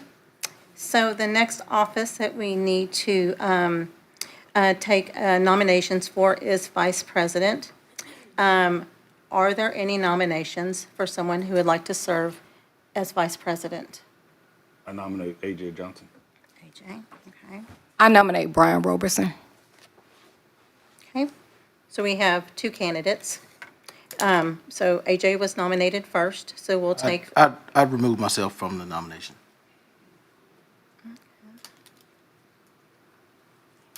all right then. Hearing no other nominations, would someone like to make a motion to approve Brian Roberson as vice president? Did I state that correctly? I think I did. Is there a motion to approve Brian Roberson as vice president? I make a motion to approve trustee Brian Roberson as vice president. Thank you. Is there a second? I second. Okay, so we have a first and a second. I don't think we have discussion about this, but when you gave a statement, but I don't think this is a motion that we make a discussion about. So, all in favor of approving Brian Roberson as Vice President of the School Board? All opposed? Motion carries 7-0. Congratulations. All right, the third position that we would be seeking nominations for is for the secretary position. Would someone like to make a nomination? I move to nominate trustee Danielle Swinney. Okay. Are there any other nominations? I nominate trustee Scott. Okay. All right. So let's go from first to second in terms of who made the recommendations. We'll need to have a motion to approve Danielle Sweeney as secretary for the Board of Trustees.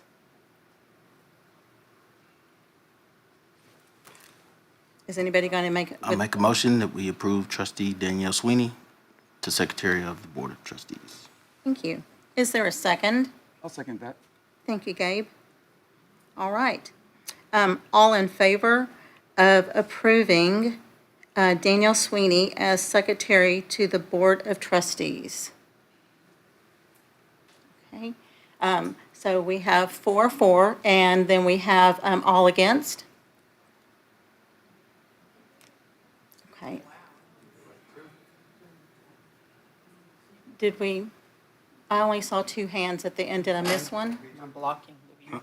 No, I abstain. Okay, so we have, congratulations, trustee Sweeney. So we have, it would be a 4 and a 4, 2 against, and 1, Mr. Scott, your vote is? He abstained. Abstain, thank you. All right. Pardon me? Cheryl and Earl. All right. The last agenda item is adjournment. Who would like to make a motion to adjourn from the meeting? I make a motion to adjourn. Okay, that's a first. Do we have a second? By Mr. Scott. Thank you. All in favor of adjourning? All right, all against? All right, thank you.